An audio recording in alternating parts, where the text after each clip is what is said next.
أعوذ بالله من الشيطان الرجيم. بسم الله الرحمن الرحيم. ليبين لهم الذي يختلفون فيه وليعلم الذين كفروا أنهم كانوا كاذبين. إنما قولنا لشيء إذا أردناه أن نقول له كن فيكون. والذين هاجروا في الله من بعد ما ظلموا لنبوئنهم في الدنيا حسنة ولأجر الآخرة أكبر لو كانوا يعلمون. الذين صبروا وعلى ربهم يتوكلون. وما أرسلنا من قبلك إلا رجالا نوحي إليهم فاسألوا أهل الذكر إن كنتم لا تعلمون. بالبينات والزبر وأنزلنا إليك الذكر لتبين للناس ما نزل إليهم ولعلهم يتفكرون. أفأمن الذين مكروا السيئات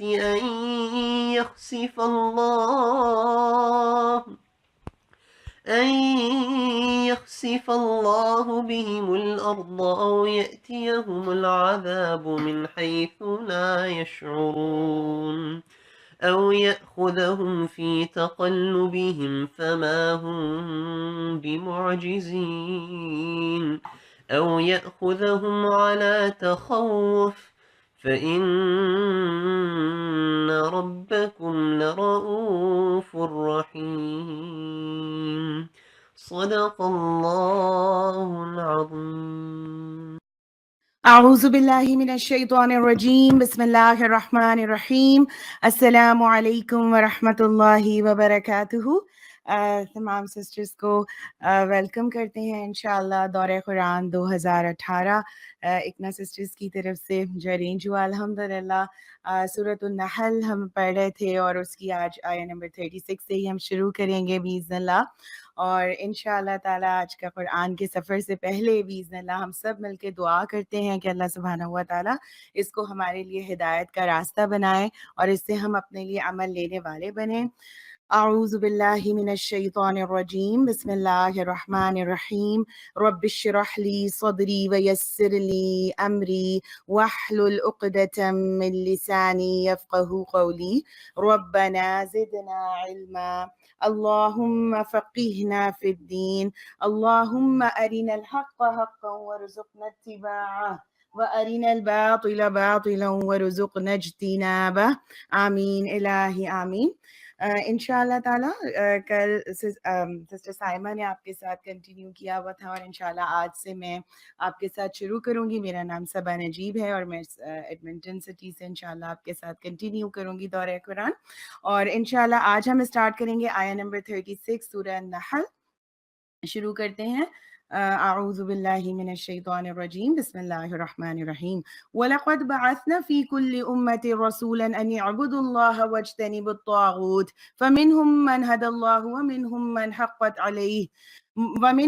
مَنْ حَقَّتْ عَلَيْهِ الضَّلَالَةُ فَسِيرُوا فِي الْأَرْضِ فَانظُرُوا كَيْفَ كَانَ عَاقِبَةُ الْمُكَذِّبِينَ. ہم نے ہر امت میں ایک رسول بھیجا اور اس کے ذریعے سے سب کو خبردار کر دیا کہ اللہ کی بندگی کرو اور طاغوت کی بندگی سے بچو. اس کے بعد ان میں سے کسی کو اللہ نے ہدایت بخشی اور کسی پر ضلالت مسلط ہو گئی. اور پھر ذرا زمین میں چل پھر کر دیکھ لو کہ جھٹلانے والوں کا کیا انجام ہوا. اے نبی صلی اللہ علیہ وسلم تم چاہے ان کی ہدایت کے لیے کتنے ہی حریص ہو مگر اللہ جس کو بھٹکا دیتا ہے پھر اسے ہدایت نہیں دیا کرتا اور اس طرح کے لوگوں کی کوئی مدد نہیں کر سکتا. اللہ سبحانہ و تعالیٰ سے دعا ہے کہ اللہ تعالیٰ ہمیں ہدایت کے راستے پہ رکھیں. آمین.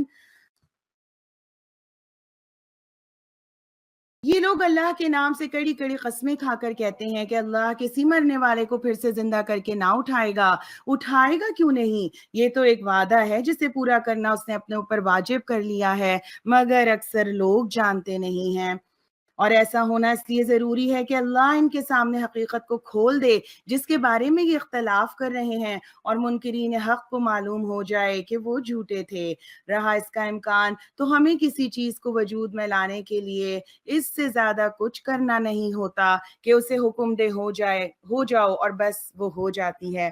سبحان اللہ۔ اللہ سے دعا ہے کہ اللہ تعالی ہمارے بھی کاموں پر کن کہیں اور ہماری ہدایت کی دعا پر کن کہہ دیں، اور اللہ سبحانہ ہوا تعالی ہمیں اس قرآن سے ہدایت لینے والا بنا دیں، آمین۔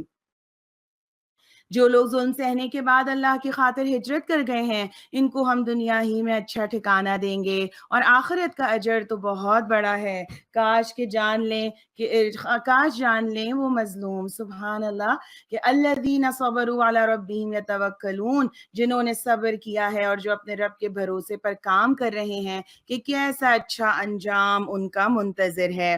جی سبحان اللہ۔ یہاں پہ جو بات ہو رہی ہے یہ اشارہ ہے ان مہاجرین کی طرف جو کفار کے ناقابل برداشت مظالم سہنے کے بعد تنگ آ کر یعنی مکہ سے حبشہ کی طرف ہجرت کر گئے تھے۔ اور ہجرت کیا ہے؟ دیکھیے یہاں پر جو اجر کی بات کی گئی کہ کیا ہے ان کا اجر، کہ ہم ان کو اچھا ٹھکانہ بھی دیں گے، اور آخرت کا اجر تو بہت ہی بڑا ہے۔ اور ہم دیکھتے ہیں کہ اس وقت بھی ظلم و ستم سے تنگ آ کر 100 سے زیادہ لوگوں نے ہجرت کی تھی، جو فرسٹ تھی ہجرہ، اور اس کے علاوہ آج بھی یعنی دارالکفر سے دارالاسلام کی طرف جانا، دارالبدعت سے نکل جانا، رائٹ، یہ ساری چیزیں۔ اور پھر اگین لیکن اس میں یاد رکھیے کہ دارالاسلام وہ دارالاسلام ہے جہاں واقعی اسلام امپلیمنٹ بھی ہوتا ہو، جہاں پر کہ اسلام کے اور جہاں کے دروازے اوپن ہو نا مہاجرین کے لیے۔ دوسری بات کیا ہے کہ من پسند چیزیں چھوڑنا بھی اللہ کے راستے میں ہجرت ہے۔ ماحول بدلنا کے اندر جو مشکلات ہیں وہ سب ہجرت کے اجر کے اندر ضرور آ جاتی ہیں۔ اور اس کے ساتھ ساتھ آپ یہ دیکھیے اللہ سبحانہ و تعالیٰ نے کہا کہ جنہوں نے صبر کیا ہے اور جو اپنے رب کے بھروسے پر کام کر رہے ہیں ان کے لیے سبحان اللہ اللہ تعالیٰ نے کہہ دیا ہے کہ بہت ہی اجر ہے۔ اور اگر ہم اس سینیریو میں یعنی اس ٹائم میں جا کر اس کو سوچیں تو کتنی تسلی ہوئی ہوگی نا ان لوگوں کو جو مکہ کے ظلم و ستم سہ کر اور پھر مدینہ کی طرف ہجرت کر کے گئے تھے۔ اے محمد صلی اللہ علیہ وسلم، ہم نے تم سے پہلے جب کبھی رسول بھیجے ہیں آدمی ہی بھیجے ہیں جن کی طرف ہم اپنے پیغامات وحی کیا کرتے تھے۔ اہل ذکر سے پوچھ لو اگر تم لوگ خود نہیں جانتے۔ پچھلے رسولوں کو بھی ہم نے روشن نشانیاں اور کتابیں دے کر بھیجا تھا، اور اب یہ ذکر تم پر نازل کیا ہے تاکہ لوگوں کے سامنے اس تعلیم کی تشریح و توضیح کرتے جاؤ جو ان کے لیے اتاری گئی ہے، تاکہ لوگ خود بھی غور و فکر کریں۔ سبحان اللہ۔ آپ دیکھ رہے ہیں کہ اس میں کتنا پیارا میسج ہے۔ اللہ سبحانہ و تعالیٰ نے کیا کہا کہ پہلے رسولوں کو بھی ہم نے روشن نشانیاں اور کتابیں دی تھی، اور اب یہ ذکر تم پر نازل کیا گیا، یعنی یہ قرآن مجید جو میرے اور آپ کے ہاتھوں میں ہے۔ کیا کرنا ہے اس کے ساتھ؟ لِتُبَيِّنَ لِلنَّاسِ، کیا مقصد ہے اس قرآن کا؟ کہ لوگوں کے سامنے اس کی تعلیم کی تشریح و توضیح کرتے جاؤ، تاکہ اور پھر کرنا کیا ہے؟ لَعَلَّهُمْ يَتَفَكَّرُونَ، تاکہ وہ اس کتاب میں خود بھی غور و فکر کریں۔ سبحان اللہ، کتنا پیارا میسج ہے اس میں میرے اور آپ کے لیے کہ یہ جو کتاب آئی ہے اس کا اصل مقصد کیا ہے؟ کہ اس کے اوپر غور و فکر کیا جائے، اسے آگے پہنچایا جائے، اسے ابلاغ کیا جائے۔ پیچھے آپ بار بار اس بات کو سنتے آئے کہ قرآن مجید کے جو حقوق ہیں ان میں سے ایک حق کیا ہے؟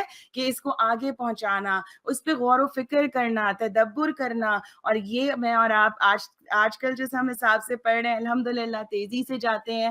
دورہ قرآن تو ایسا ہے نا کہ جیسے تیز بارش ہو رہی ہے، لیکن انشاءاللہ تعالیٰ اس کے ساتھ ساتھ ہم نے اپنی ایک ہیبٹ ڈیولپ کرنی ہے کہ ہم اس کے اندر ضرور ضرور اپنی غور و فکر کی عادت بھی ڈالیں، اس پہ تدبر کریں انشاءاللہ تعالیٰ۔ اور ہم انشاءاللہ ایک ایک آیت کو ضرور لیا کریں گے اور آپ اس کو ہائی لائٹ کریں گے اپنے پاس، اور انشاءاللہ اس کے اوپر ضرور دن کا کوئی ایک حصہ نکال کر تھوڑا سا غور و فکر کریں گے کہ اللہ سبحانہ ہوا تعالیٰ مجھے اور آپ کو کیا میسج دینا چاہ رہے ہیں نا۔ اور اس آیت کو آپ ہائی لائٹ بھی کر سکتے ہیں، خاص کر اس کے اس حصے کو کہ اب یہ ذکر تم پر نازل کیا گیا ہے تاکہ تم لوگوں کے سامنے اس تعلیم کی تشریح و توضیح کرتے جاؤ جو ان کے لیے اتاری گئی ہے، اور دوسرا پوائنٹ کیا ہے؟ تاکہ لوگ خود بھی غور و فکر کریں۔ پھر کیا وہ لوگ جو دعوت پیغمبر کی مخالفت میں بدتر سے بدتر چالیں چل رہے ہیں اس بات سے بالکل ہی بے خوف ہو گئے ہیں کہ اللہ ان کو زمین میں دھسا دے یا ایسے گوشے سے ان پر عذاب لے آئے جدھر سے ان کے آنے کا وہم و گمان تک نہ ہو، یا اچانک چلتے پھرتے ان کو پکڑ لے، یا ایسی حالت میں انہیں پکڑے جبکہ انہیں خود آنے والی مصیبت کا کھٹکا لگا ہوا ہو اور وہ اس سے بچنے کی فکر میں چوکنے ہوں، وہ جو کچھ بھی کرنا چاہیں۔ یہ لوگ اس کے عاجز کرنے کی طاقت نہیں رکھتے۔ حقیقت یہ ہے کہ تمہارا رب بڑا ہی نرم خو اور رحیم ہے۔ اللہ سبحانہ و تعالیٰ یہاں پر اپنی صفت لے کر آئے ہیں کہ رؤوف الرحیم، اللہ تعالیٰ مہلت دے رہے ہیں جو کہ چالے چل رہے ہیں، جو کہ مخالفت کر رہے ہیں۔ آج مطلب اس میں دونوں کے لیے ایک وہ ہے نا، یعنی کہ جو مخالفت کر رہے ہیں ان کے لیے کیا میسج ہے کہ تم کیسے بے خوف ہو سکتے ہو نا، کیسے بے خوف ہو سکتے ہو کہ اللہ کی جب پکڑ آئے تو وہ کسی بھی حالت میں پکڑ لے گا۔ اور ہم اپنی آنکھوں کے سامنے کئی ایسی چیزیں دیکھتے ہیں، لیکن ہوتا کیا ہے کہ آج شیطان انسان کے دماغوں میں اس کی ریزننگ ڈال دیتا ہے۔ وہ کہتے ہیں یہ تو مدر نیچر ہے، یہ تو ہوتا رہتا ہے، یہ تو کبھی کبھی ایسا ہوگا، کبھی سونامی آئیں گے، کبھی جو ہے وہ زمین بھی دھس جایا کرے گی، کبھی والکینوز بھی پھٹ جائیں گے، دیٹس نارمل، دیٹس فائن۔ لیکن اللہ سبحانہ و تعالیٰ وارن کرتے ہیں کہ دیکھو اللہ تعالیٰ اس طریقے سے عذاب لا سکتے ہیں، اچانک بھی پکڑ سکتے ہیں، انفارم بھی کر سکتے ہیں، لیکن کیا ہے اللہ تعالیٰ نرم خو اور رحیم بھی ہیں، مہلت دیتے ہیں کہ شاید کہ انسان پلٹ آئے۔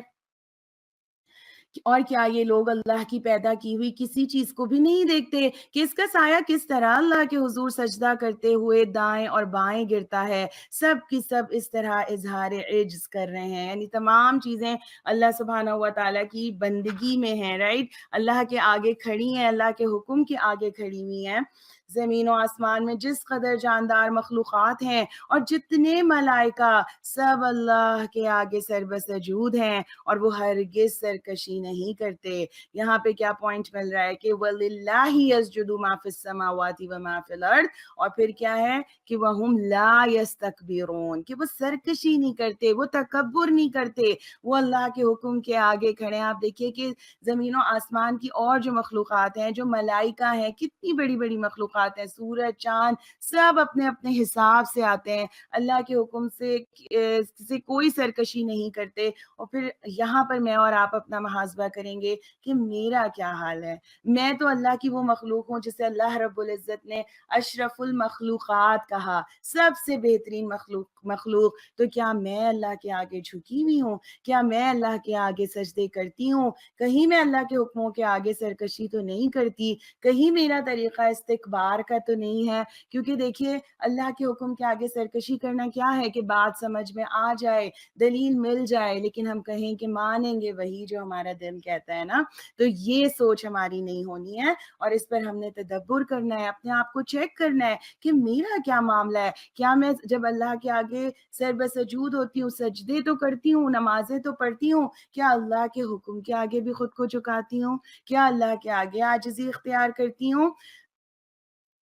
اپنے رب سے جو ان کے اوپر ہیں ڈرتے ہیں اور جو کچھ حکم دیا جاتا ہے اسی کے مطابق کام کرتے ہیں۔ یہاں پہ آیت سجدہ ہیں جی۔ اور پھر ایک اور کوالٹی ان کی کیا بتائی جا رہی ہے کہ وہ جو فرشتے اور جو تمام مخلوقات ہیں نہ صرف وہ اللہ کے آگے سجدہ ریز ہیں بلکہ وہ اپنے رب سے ڈرتے ہوئے کام کرتے ہیں۔ اللہ کا فرمان ہے کہ دو خدا نہ بنا لو، خدا تو بس ایک ہی ہے، لہٰذا تم مجھ ہی سے ڈرو۔ فَإِيَّايَ فَارْهَبُونَ، اس پوائنٹ کو ذرا ہائی لائٹ تو کیجئے، اس پر غور کرتے ہیں۔ اللہ سبحانہ و تعالیٰ نے بڑی قطعی بات کی ہے، یہ نہیں کہا تم مجھ سے ڈرو بلکہ کہا مجھ ہی سے ڈرو۔ تمہارے دل میں میرا ڈر سب سے اوپر ہونا چاہیے۔ مجھ سے خوف، کیسا خوف؟ اللہ کی ناراضگی کا خوف، اللہ کی ناراضگی کا ڈر کہ کہیں ایسا نہ ہو کہ اللہ مجھ سے ناراض ہو جائے نا۔ تو میری پیاری بہنوں یہاں پر ہم تھوڑا سا غور کریں گے، میرے دل میں کس کس کا ڈر ہے؟ کون سے ڈر ہیں جو مجھے اللہ کے حکم کے آگے جھکنے سے روک دیتے ہیں؟ وہ کون سا ڈر ہے جو مجھے اللہ کے آگے سرنڈر کرنے سے روک دیتا ہے؟ کہیں میں یہ تو نہیں سوچتی کہ لوگ کیا کہیں گے، رائٹ؟ اگر کہیں میرے ذہن میں یہ سوال آتا ہے تو مجھے اس کے اوپر کام کرنے کی ضرورت ہے، فَإِيَّايَ فَارْهَبُونَ پہ، کہ مجھے صرف اللہ سے ڈرنا ہے، اور ایک اللہ سے ڈرنا تمام خوف سے نجات دلا دیتا ہے۔ لا خوف علیہم ولا هم تحزنون. اللہ سبحانہ و تعالیٰ بار بار قرآن مجید میں یہ بات بتا رہے ہیں کہ تم ایک اللہ سے ڈرو, اللہ تم سبحانہ و تعالیٰ سب سے بے نیاز کر دیں گے, سب کا ڈر دل سے نکال دیں گے. وَلَهُ مَا فِي السَّمَاوَاتِ وَالْأَرْضِ وَلَهُ الدِّينُ وَاصِبًا أَفَغَيْرَ اللَّهِ تَتَّقُونَ. اسی کا ہے وہ سب کچھ جو آسمانوں میں ہے اور جو کچھ زمین میں ہے, اور خالصتاً اسی کا دین ساری کائنات میں چل رہا ہے. پھر کیا اللہ کو چھوڑ کر تم کسی اور سے تقویٰ کرو گے؟ سوال کیجئے اپنے آپ سے, کیا ہے اللہ کا جو آسمانوں اور زمین میں ہے؟ یہ سورج, چاند, ستارے, زمین, سمندر, سبحان اللہ, یہ سب اس کی ملکیت ہیں. اگر ہمیں کسی انسان کے بارے میں پتہ چل جائے کہ اس کی یہ پراپرٹیز ہیں, اتنے گھر ہیں, اتنا فلاں ہے, تو ہمارے دلوں میں ظاہری طور پر ڈیفینیٹلی, یعنی ہیومن سائیکالوجی ہے, ہیومن نیچر ہے کہ انسان کے دل میں مرعوبیت آتی ہے. اللہ رب العزت کہتے ہیں کہ اسی کا ہے جو کچھ آسمانوں اور زمین کے بیچ میں ہے. کیا کچھ نہیں ہے اس آسمان و زمین کا, اور یہ سب اللہ کی پراپرٹی, اللہ کی ملکیت. اور اس میں سب سے اچھی چیز کیا ہے اس آسمان و زمین کے بیچ میں؟ میں ہوں اللہ کی.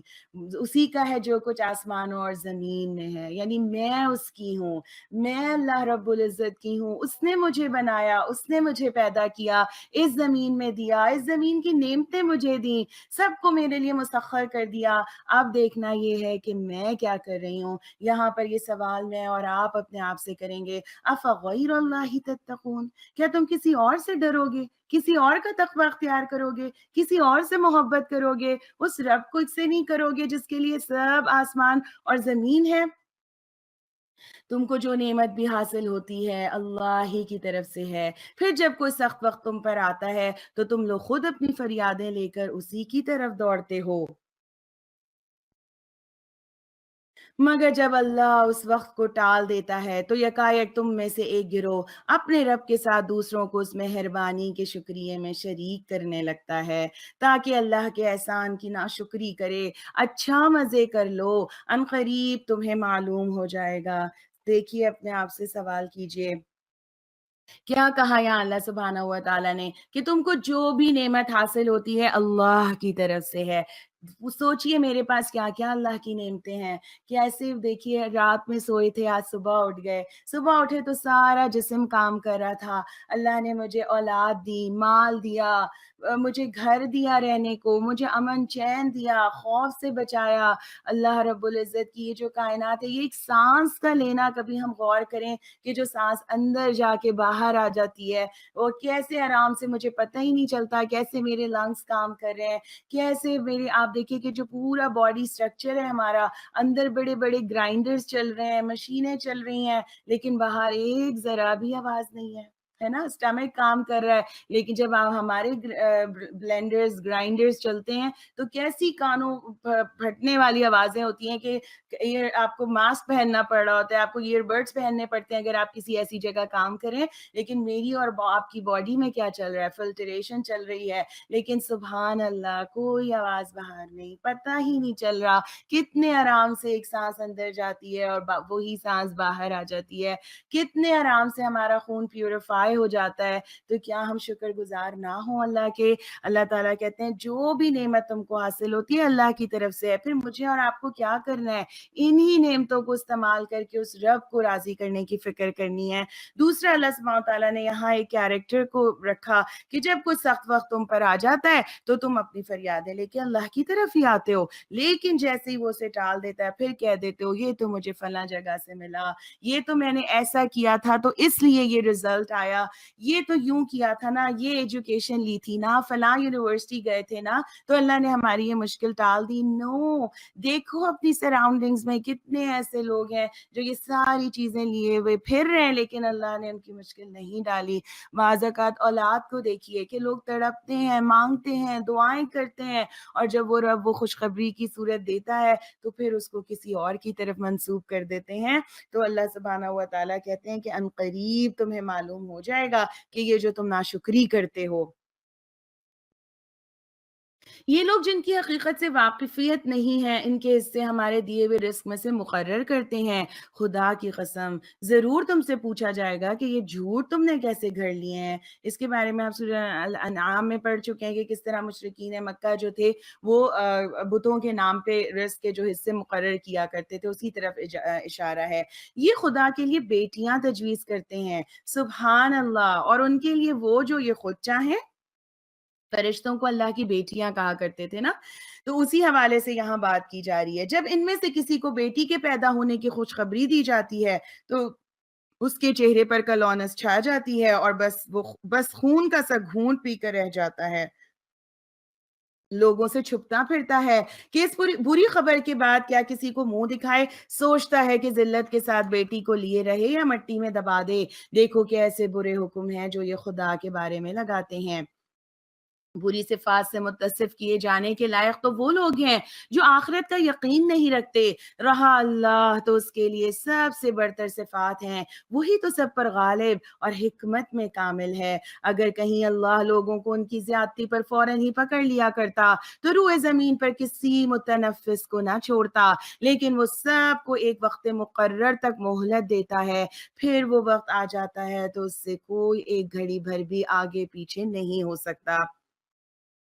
پیچھے جو بات آئی ہے لڑکیوں کے حوالے سے، جو اللہ سبحانہ تعالیٰ نے کہا کہ اگر ان کی اپنی بیٹی ہو جاتی ہے تو یہ اس طرح کرتے ہیں، لوگوں سے چھپتے پھرتے ہیں، تو یہ کوئی عورت کا کوئی سٹیٹس نہیں بتایا گیا ہے، بلکہ ان لوگوں کے اعمال بتائے گئے ہیں کہ تم تو اللہ کے لیے کہہ دیتے ہو کہ فرشتے اللہ کی بیٹیاں ہیں، کیسے ہو سکتی ہیں اللہ کی بیٹیاں؟ اللہ کو تو نہ بیٹوں کی ضرورت ہے نہ بیٹیوں کی ضرورت ہے، اور تم اس اللہ کی بیٹیاں بناتے ہو، جبکہ اپنے لیے تو تم بیٹے چاہتے ہو۔ اور جو مشرکین مکہ کے جو حالات ہیں ہم جانتے ہیں کہ کس طرح سے وہ پہلے سے باقاعدہ گھڑے کھود کر رکھا کرتے تھے نا۔ ان کے پاس اس وقت الٹرا ساؤنڈ کی فیسلٹیز تو تھی نہیں کہ پہلے سے جینڈر معلوم کریں اور پھر اس کا انتظام کرا لیں، لیکن آپ دیکھیں کہ وہاں پر کیا ہوتا تھا کہ پہلے سے گھڑے کھود کر رکھے جاتے تھے۔ سبحان اللہ، اللہ رب العزت سے جتنا بھی پیارا ہے وہ کم ہے، اس اسلام سے جتنی محبت محسوس ہو وہ کم ہے کہ اس اسلام نے مجھے اور آپ کو، عورت کو دنیا میں سب سے پہلے جو چیز دی ہے وہ جینے کا حق دیا ہے نا۔ تو یہاں پہ بہرحال مشرکین مکہ کے اس رویے کی طرف بتایا گیا ہے۔ اگر کہیں اور یہاں جو بات ہے کہ اللہ لوگوں کو اگر ان کی زیادتی پر فوراً ہی پکڑ لیا کرے تو کوئی شخص زمین میں نہ بچے نا۔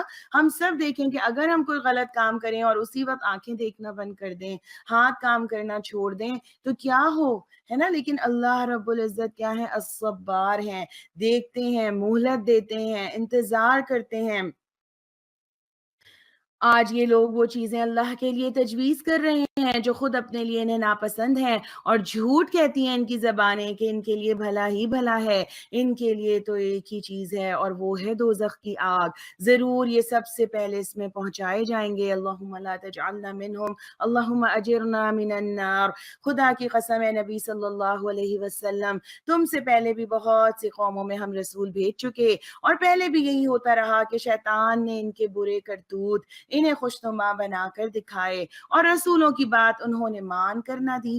وہی شیطان آج ان لوگوں کا بھی سرپرست بنا ہوا ہے اور یہ دردناک سزا کے مستحق بن رہے ہیں۔ ہم نے یہ کتاب تم پر اس لیے نازل کی ہے کہ تم ان اختلافات کی حقیقت ان پر کھول دو جن میں یہ پڑے ہوئے ہیں۔ یہ کتاب رہنمائی اور رحمت بن کر اتری ہے ان لوگوں کے لیے جو اسے مان لیں۔ سبحان اللہ۔ پھر قرآن کا ایک اور ہمیں وہ مقصد سمجھ میں آ رہا ہے کیوں اتری ہے یہ کتاب۔ نمبر 1، اختلافات کی حقیقت کھول دے۔ نمبر 2، یہ رہنمائی بن جائے، ہدیٰ و رحمہ۔ دعا کیجئے کہ اللہ سبحانہ و تعالیٰ اس کتاب کو ہمارے لیے نور ہدایت بنا دے، ہدایت کی روشنی بنا دے، اور پھر ہم اس کے ذریعے سے رحمت لینے والے بن سکیں۔ یہ کتاب ہی تو رہنمائی کرتی ہے نا، یہ ایک ٹارچ کی طرح ہے کہ جو اندھیرے میں راستہ دکھاتی ہے۔ تم ہر برسات میں دیکھتے ہو کہ اللہ نے آسمان سے پانی برسایا اور یکایک مردہ پڑی ہوئی زمین میں اس کی بدولت جان ڈال دی، یقیناً اس میں ایک نشانی ہے سننے والوں کے لیے۔ یہاں ہم اپنے آس پاس میں دیکھتے ہیں اس وقت کینیڈا، یو ایس اور ان علاقوں میں رہنے والے، جب سمر آ رہا ہے، اسپرنگ آیا تو کیا ہوتا ہے؟ وہ زمینیں جو مردہ پڑی تھیں، بے جان تھیں، وہ کیا ہو رہی ہیں؟ ڈے بائی ڈے گرینر سے گرینر ہوتی جا رہی ہیں۔ آپ ایک جگہ سے گزرتے ہیں، سوچتے ہیں اچھا کل تھوڑا لائٹ گرین تھا، آج اور ڈارک گرین ہو گیا. یہ ساری چیزیں کیا ہیں؟ یہ اللہ کی نشانیاں ہیں جو اللہ سبحانہ و تعالیٰ دکھاتے ہیں کہ اسی طرح جب مردہ زمین کو اللہ تعالیٰ زندگی دے سکتا ہے, زندہ کر سکتا ہے, تو وہ وہاں مردوں کو کیوں نہیں اٹھا سکتا. اس کے علاوہ آپ دیکھیے کہ جیسے ہی بارش ہوتی ہے تو زمین اپنا گرینری اس کے اندر سے نکل آتی ہے نا. تو اس وقت میں اور آپ جو یہ قرآن پڑھ رہے ہیں, یہ کیا ہو رہا ہے؟ یہ وحی الہی کی بارش ہے جو میرے اور آپ کے دلوں میں پڑ رہی ہے. اور یقیناً ہمارے دل اس وقت زندہ ہو رہے ہوں گے, محسوس ہو رہے ہیں نا آپ لوگوں کو کہ ہمارے دل زندہ ہو رہے ہیں, ہمارے دل میں اور شوق ہو جاتا ہے. یہ زندہ ہونا ہی تو ہے دلوں کا, جو ہم ہر شوق میں اللہ کی اس کتاب کو سننے کے لیے بیٹھتے ہیں, اسے کھولتے ہیں, اسے وقت دے رہے ہیں. سبحان اللہ, اللہ سبحانہ و تعالیٰ اس قرآن کے ذریعے سے ہمارے دلوں کو زندگی بخشیں اور ہمارے سارے جو کانسیپٹس ہیں ان کو ٹھیک کریں انشاءاللہ تعالیٰ, آمین. اور تمہارے لیے مویشیوں میں بھی ایک سبق موجود ہے. ان کے پیٹ سے گوبر اور خون کے درمیان ہم ایک چیز تمہیں پلاتے ہیں, یعنی خالص دودھ جو پینے والوں کے لیے نہایت خوشگوار ہے. ہائی لائٹ کریں گے آپ اس آیت کو. یہ جو قرآن سورہ نحل اس وقت ہم پڑھ رہے ہیں نا, اس میں اللہ سبحانہ و تعالیٰ نے اپنی بہت ساری نعمتوں کی طرف نشاندہی کی ہے اور ان کو اپنے نشانی کے طور پر پیش کیا ہے. نشانی کیا ہوتی ہے؟ جسے دیکھ کر اللہ یاد آ جائے. اللہ کی نشانیاں کیا ہیں؟ آیات جسے کہتے ہیں نا, تو آیات کونی اور آیات قرآنی. اللہ نے اپنی نشانیاں کچھ قرآن میں دی, آیات قرآنی آیات کی شکل میں, اور کچھ نشانیاں اس کائنات میں بکھیر دی ہیں کہ جس کو دیکھ کر, جس کو پا کر, جس کو سمجھ کر ہم اس رب تک پہنچ سکتے ہیں نا. تو یہاں اللہ سبحانہ و تعالیٰ بتا رہے ہیں مویشیوں میں بھی ایک سبق موجود ہے.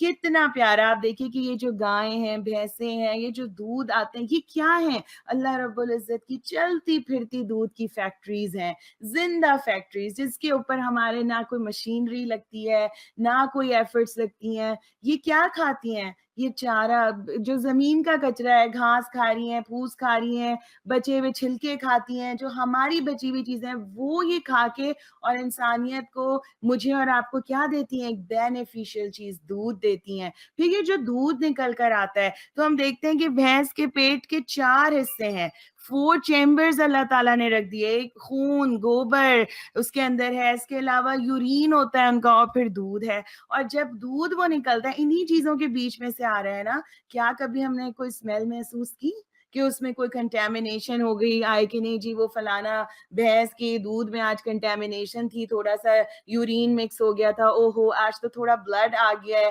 نہیں sorry we can't use this, right. دیکھیے اللہ سبحانہ و تعالیٰ کا نظام کتنا خوبصورت ہے کہ اسی جگہ پہ وہ ساری گندگی بھی موجود ہے, وہ خون بھی موجود ہے, لیکن اس میں سے ایک پیاری سی چیز دودھ نکل کر آ جاتا ہے جو کہ پینے والوں کے لیے نہایت خوشگوار ہے. کیسے اللہ سبحانہ و تعالیٰ نے ایک دوسرے سے اس کو سیپریٹ کیا ہوا ہے.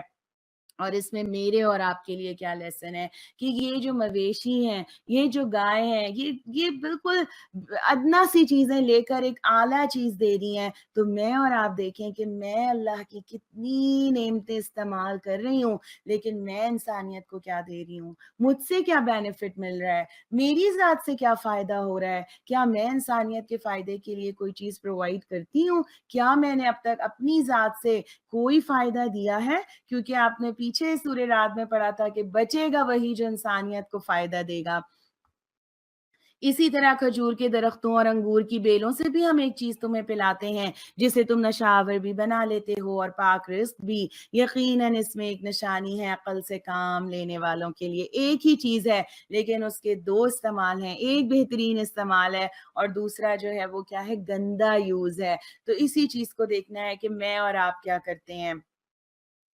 اور دیکھو تمہارے رب نے شہد کی مکھی پر یہ بات وحی کر دی کہ پہاڑوں میں اور درختوں میں اور ٹیٹوں پر چڑھائی ہوئی بیلوں میں اپنے چھتے بنا اور ہر طرح کے پھلوں کا رس چوس اور اپنے رب کی ہموار کی ہوئی راہوں پر چلتی رہے. اس مکھی کے اندر سے رنگ برنگ کا ایک شربت نکلتا ہے جس میں شفا ہے لوگوں کے لیے. یقیناً اس میں بھی ایک نشانی ہے ان لوگوں کے لیے جو غور و فکر کرتے ہیں. آئیے اب اس آیت کے اوپر ہم سب غور و فکر کرتے ہیں کہ کیا ہے اس شہد کی مکھی میں, جس کے اوپر سورہ کا نام اللہ تعالیٰ نے رکھا نحل. چھوٹی سی چیز ہے, مکھی کی 2 طرح کی ہیں, ایک ذباب ہے جس کا ذکر قرآن میں آئے گا اور ایک ہے نحل, شہد کی مکھی. دونوں میں کیا ڈفرنس ہے. ذباب ایک عام سی مکھی ہے جو گندگی پر بیٹھتی ہے, گندی چیزوں پہ جا کے بیٹھتی ہے, رائٹ. لیکن نحل وہ مکھی ہے جو پروڈکٹیو مکھی ہے, جو فوکسڈ ہے, جو ذمہ داری کو لیتی ہے, جو شہد بناتی ہے. سبحان اللہ و بحمدہ.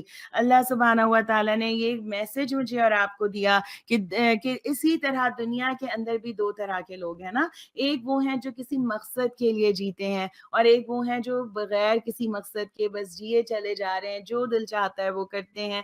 تو اسی چیز کو ہم یہاں پر شہد کی مکھی سے سمجھیں گے.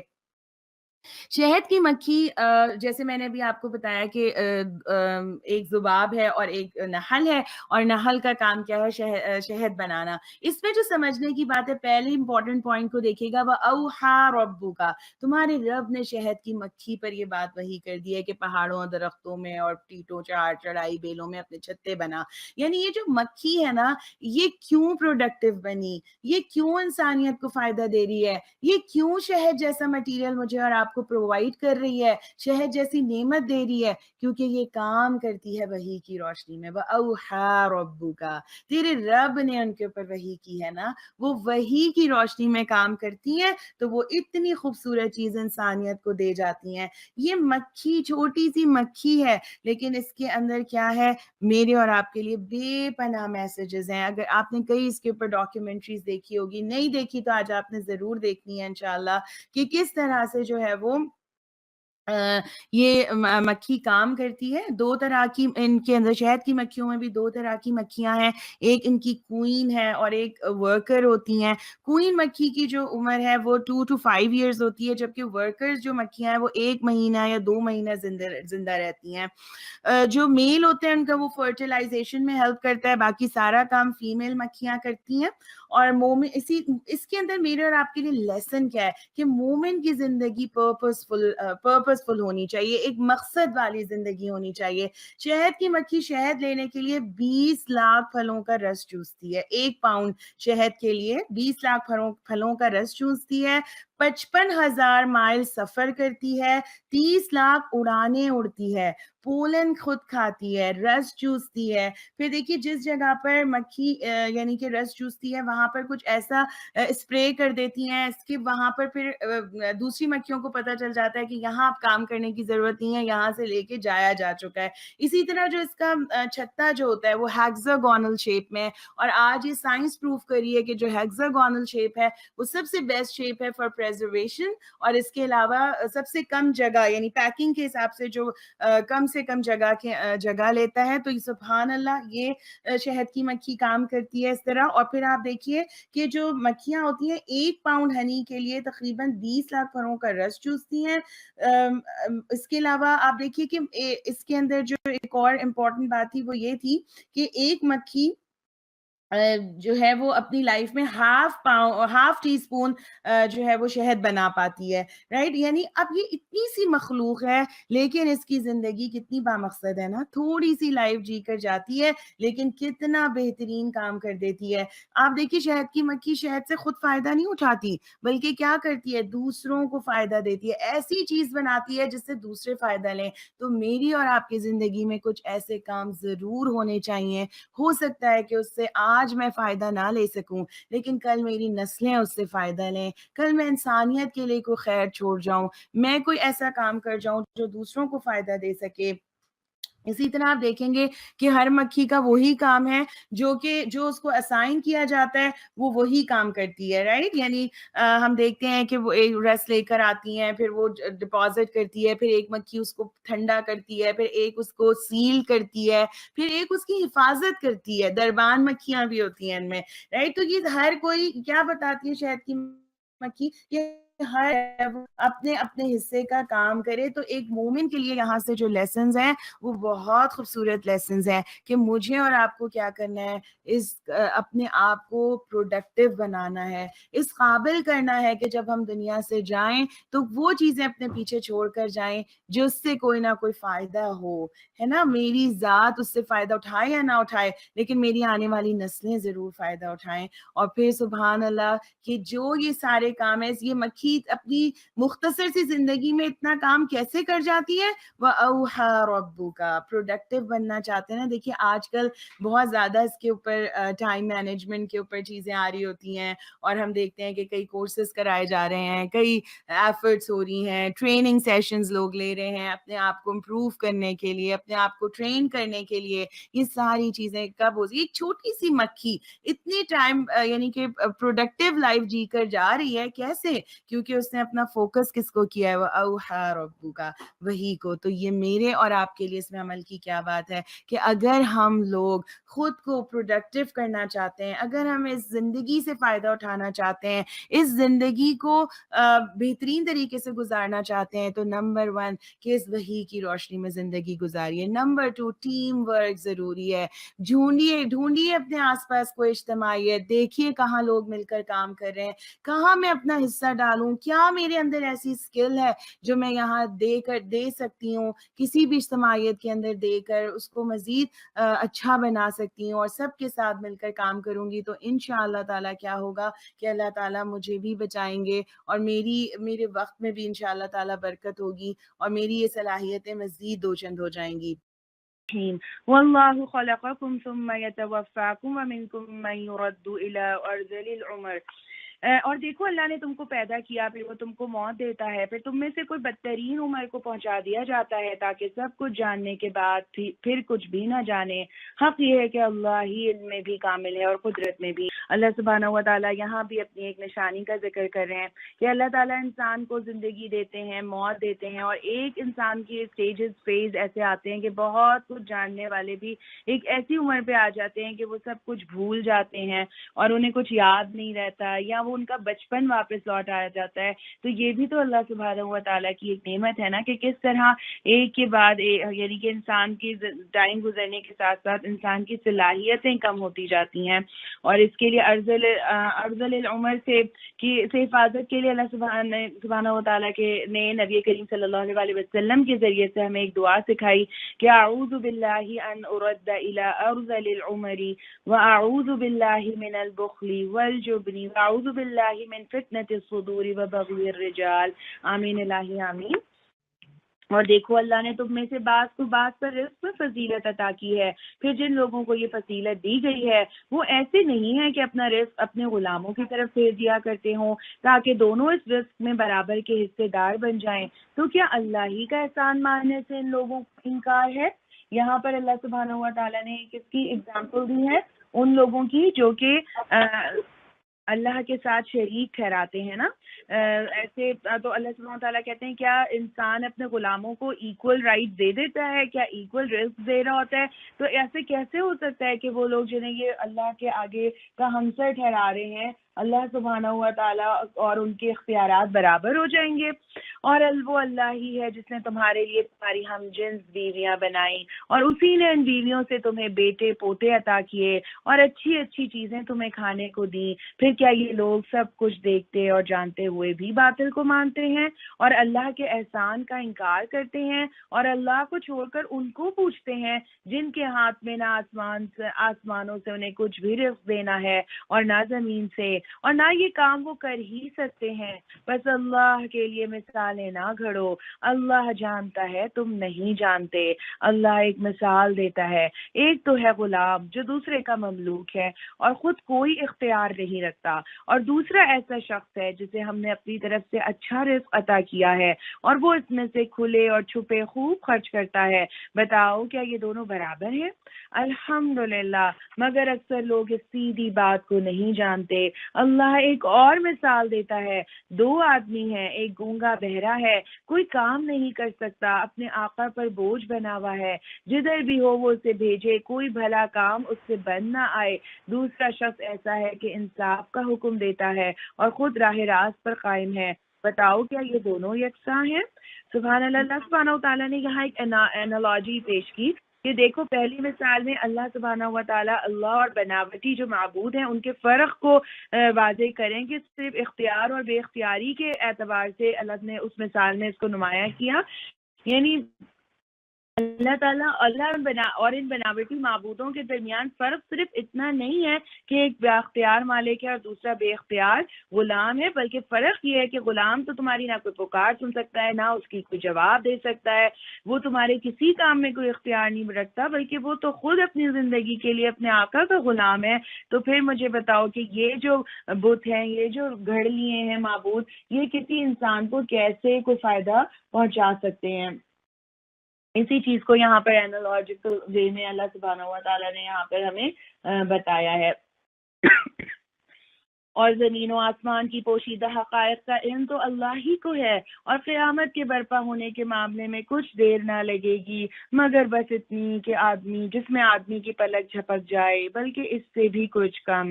حقیقت یہ ہے کہ اللہ سب کچھ کر سکتا ہے۔ اللہ اکبر و کبیرہ۔ قیامت کی ہولناکی کا ذکر ہے، یعنی قیامت کا دن ایک تو ہے ہی نا، کہ جو کہ وہ دن تو ہے ہی جس کی ہولناکیاں، اس کے ساتھ ساتھ یہ بتایا گیا کہ قیامت آنے میں تو کوئی ٹائم نہیں لگے گا، پلک چھپکتے میں آ جائے گی۔ اور کئی روایات ہمیں اس میں نبی کریم صلی اللہ علیہ وسلم کی ملتی ہیں، جس میں اس کو مینشن کیا گیا کہ ابھی سودا ہو رہا ہوگا، کپڑا کاٹنے والا کاٹ ہی رہا ہوگا اور قیامت برپا ہو جائے گی۔ اور اگر ہم سب دیکھیں کہ ہم سب کی موت ہے نا، قیامت جس کی موت واقع ہوگی اس کی قیامت تو اسی دن سے شروع ہو گئی نا۔ تو بالکل اسی طرح یہی ہے کہ کرنے کا کام پھر کیا ہے، اللہ سبحانہ تعالیٰ ہم سے کیا چاہتے ہیں، ہمیں کیوں بار بار اس بارے میں وارن کرتے ہیں کہ قیامت کے برپا ہونے میں زیادہ دیر نہ لگے گی، پلک چھپکنے میں یہ واقع ہو جائے گا، تاکہ ہم کیا کریں، اس کی تیاری کرنے والے بنے، ہے نا، کہ کوئی چیز جو اچانک سے آنے والی، آپ کو پتہ ہے کہ کچھ ہونے والا ہے، کچھ آئے گا، لیکن کیا ہوتا ہے، آپ اس کے لیے تیاری کر کے رکھتے ہیں نا، پتہ ڈیٹ نہیں پتہ ہوتی۔ جیسے ایک ماں ہی ہے، ڈلیوری ہونے والی ہے، اسے معلوم ہے کہ وہ ہوگی، لیکن جو ہے وہ کیا کرتی ہے، وہ اپنی تیاری کر کے رکھتی ہے کہ کہیں ایسا نہ ہو کہ اچانک سے وہ دن آ جائے، ہے نا۔ تو بالکل اسی طرح جو قیامت کا دن ہے، مجھ سے اور آپ سے مطلوب کیا ہے کہ ہم اس کی تیاری کر کے رہیں۔ جی آیت نمبر 78 سے انشاءاللہ۔ اللہ نے تم کو تمہاری ماؤں کے پیٹوں سے نکالا اس حالت میں کہ تم کچھ نہ جانتے تھے، اس نے تمہیں کان دیے، آنکھیں دیں اور سوچنے والے دل دیے، اس لیے کہ تم شکر گزار بنو۔ سبحان اللہ۔ اللہ تعالیٰ یہاں پھر اپنی نعمتوں کا ذکر کر رہے ہیں۔ پہلی بات کیا کی ہے کہ تمہارے پیٹوں سے تمہیں نکالا، تمہارے ماؤں کے پیٹوں سے تمہیں نکالا، اور کیا تھا جب پیٹ سے باہر نکلے تو اس حال میں کہ کچھ بھی انسان نہیں جانتا، کتنا محتاج ہے، ایک چھوٹا سا بچہ جو خود کروٹ بھی نہیں لے سکتا، وہ اپنی ماں کو اپنے دل کی بات بتا بھی نہیں سکتا، کہاں تکلیف ہے، کیا ہو رہا ہے، کچھ نہیں بتا سکتا نا۔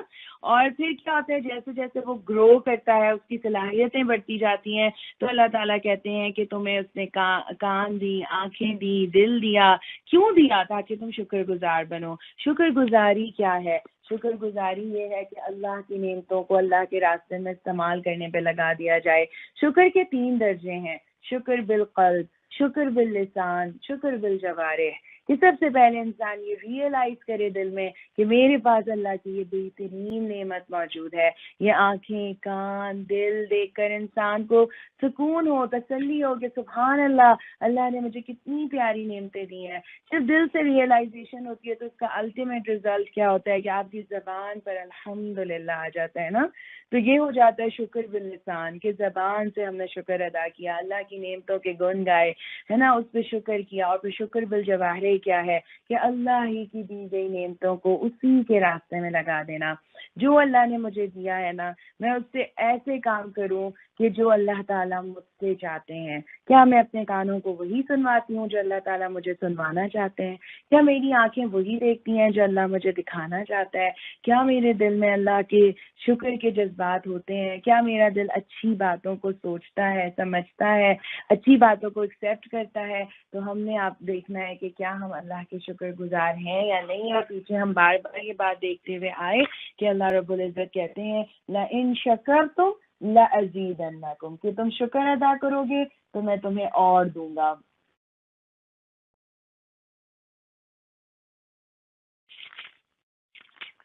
أَلَمْ يَرَوْا إِلَى الطَّيْرِ مُسَخَّرَاتٍ فِي جَوِّ السَّمَاءِ، کیا ان لوگوں نے کبھی پرندوں کو نہیں دیکھا کہ فضائے آسمانی میں کس طرح مسخر ہیں؟ اللہ کے سوا کس نے ان کو تھام رکھا ہے؟ اس میں بہت سی نشانیاں ہیں ان لوگوں کے لیے جو ایمان لاتے ہیں۔ کبھی غور کیا آپ نے پرندوں کے اوپر کہ وہ کیسے اڑ رہے ہیں، کیسے بیلنس کیے ہوئے ہیں؟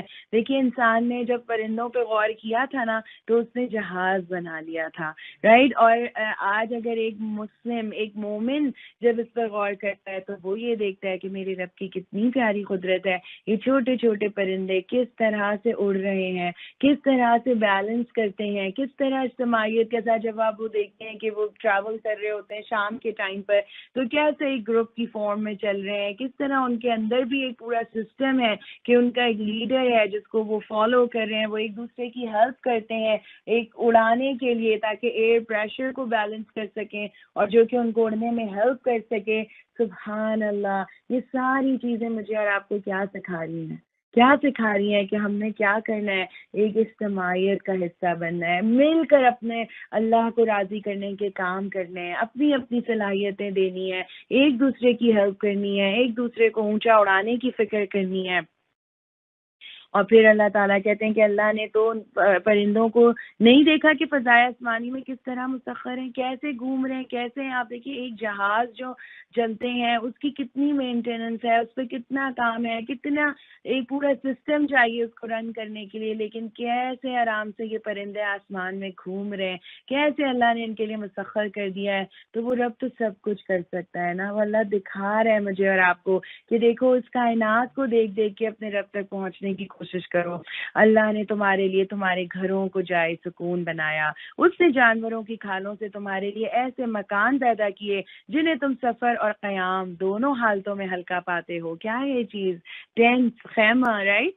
اس نے جانوروں کے صوف اور اون اور بالوں سے تمہارے لیے پہننے اور برتنے کی بہت سی چیزیں پیدا کر دیں جو زندگی کی مدت مقررہ تک تمہارے کام آتی ہیں۔ اس نے اپنی پیدا کی ہوئی بہت سی چیزوں سے تمہارے لیے سائے کا انتظام کیا، پہاڑوں میں تمہارے لیے پناہ گاہیں بنائی اور تمہیں ایسی پوشاکیں بخشی جو تمہیں گرمی سے بچاتی ہیں، اور کچھ دوسری پوشاکیں جو آپس کی جنگوں میں تمہاری حفاظت کرتی ہیں۔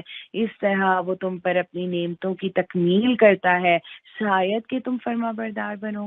بار بار اللہ سبحانہ و تعالیٰ کی اس بات کی ہمیں کی رغبت دلا رہے ہیں کہ دیکھو تمہیں میں نے کیا نہیں دیا، کیا کچھ تمہیں دے دیا۔ اپنے گھروں کو تو دیکھو کتنا سکون ہے، آپ کتنی ہی لگزریس پلیس پہ چلے جائیں، کسی بھی ہوٹل میں رہ کر آ جائیں، کسی پبلک پوائنٹ پر ہوں، آپ کا دل کہاں لگتا ہے؟ تھوڑے دن کے بعد دل کیا چاہنے لگتا ہے کہ اللہ بس اپنے گھر چلے جائیں۔ گھر کا سکون بہت اچھا لگتا ہے نا؟ تو گھر میں سکون لازم اور ملزوم ہے۔ اور گھروں میں سکون کیسے آتا ہے؟ جب اللہ کا ذکر ہوتا ہے۔ نبی کریم صلی اللہ علیہ وسلم نے فرمایا تھا اپنے گھروں کو قبرستان نہ بناؤ۔ کیوں کہا تھا؟ کہ اس میں اللہ کا ذکر بلند کیا جانا چاہیے، اس میں تلاوت ہو، اس میں قرآن مجید پڑھا جائے، یہ گھر کا شکر ہے۔ دیکھیے میرا گھر جو اللہ کی اتنی پیاری نعمت ہے جسے میں بہت پیار سے سجاتی ہوں، سنوارتی ہوں، اس میں سکون لیتی ہوں، مجھے پروٹیکشن کا احساس ہوتا ہے، اس سے میں کیا کام لے لوں؟ یہ گھر کس کام میں آ رہا ہے؟ جہاں میری ضرورتیں پوری کرتا ہے، کیا اللہ رب العزت کو راضی کرنے کے والے کام میرے ان گھروں میں ہوتے ہیں؟ کیا میں اس سے انسانیت کو فائدہ پہنچانے کی کوشش کر رہی ہوں؟ کیا میرے گھروں سے خیر نکل رہی ہے؟ سبحان اللہ، اس پر ہم نے غور کرنا ہے۔ پھر دیکھیے اللہ نے ہمیں جو لباس بخشے ہیں اور پھر کیا کہا ہے کہ شاید کہ تم فرما برداری کرو، وہی لباس جو اللہ نے اتنی پیاری چیز مجھے اور آپ کو دی، جو میرے عیبوں کو ڈھک لیتا ہے، مجھے کور کرتا ہے، جس میں خوبصورتی بھی ہے، پیچھے ہم پڑھ کر آئے نا کہ زینت بھی ہے اور حفاظت بھی ہے، جو مجھے سردی گرمی سے بچاتا ہے، کہیں اس کو لے کر میں اللہ کو تو یہ نافرمانی تو نہیں کرتی؟ کیا میرے لباس میں کوئی ایسی چیز تو نہیں ہے کہ جو مجھے اللہ کی فرما برداری سے ہٹا دیتی ہو؟ اب اور پھر آگے کیا ہے کہ اب اگر یہ لوگ منہ موڑتے ہیں تو اے محمد صلی اللہ علیہ وسلم، تم پر صاف صاف پیغام حق پہنچا دینے کے سوا اور کوئی ذمہ داری نہیں۔ یہ اللہ کے احسان کو پہچانتے ہیں پھر اس کا انکار کرتے ہیں، اور ان میں بیشتر لوگ ایسے ہیں جو حق ماننے کے لیے تیار ہی نہیں۔ انہیں کچھ ہوش بھی ہے کہ اس روز کیا بنے گی جبکہ ہم ہر امت سے ایک گواہ کھڑا کریں گے۔ پھر کافروں کو نہ حجتیں پیش کرنے کا موقع دیا جائے گا، نہ ان سے توبہ و استغفار ہی کا مطالبہ کیا جائے گا۔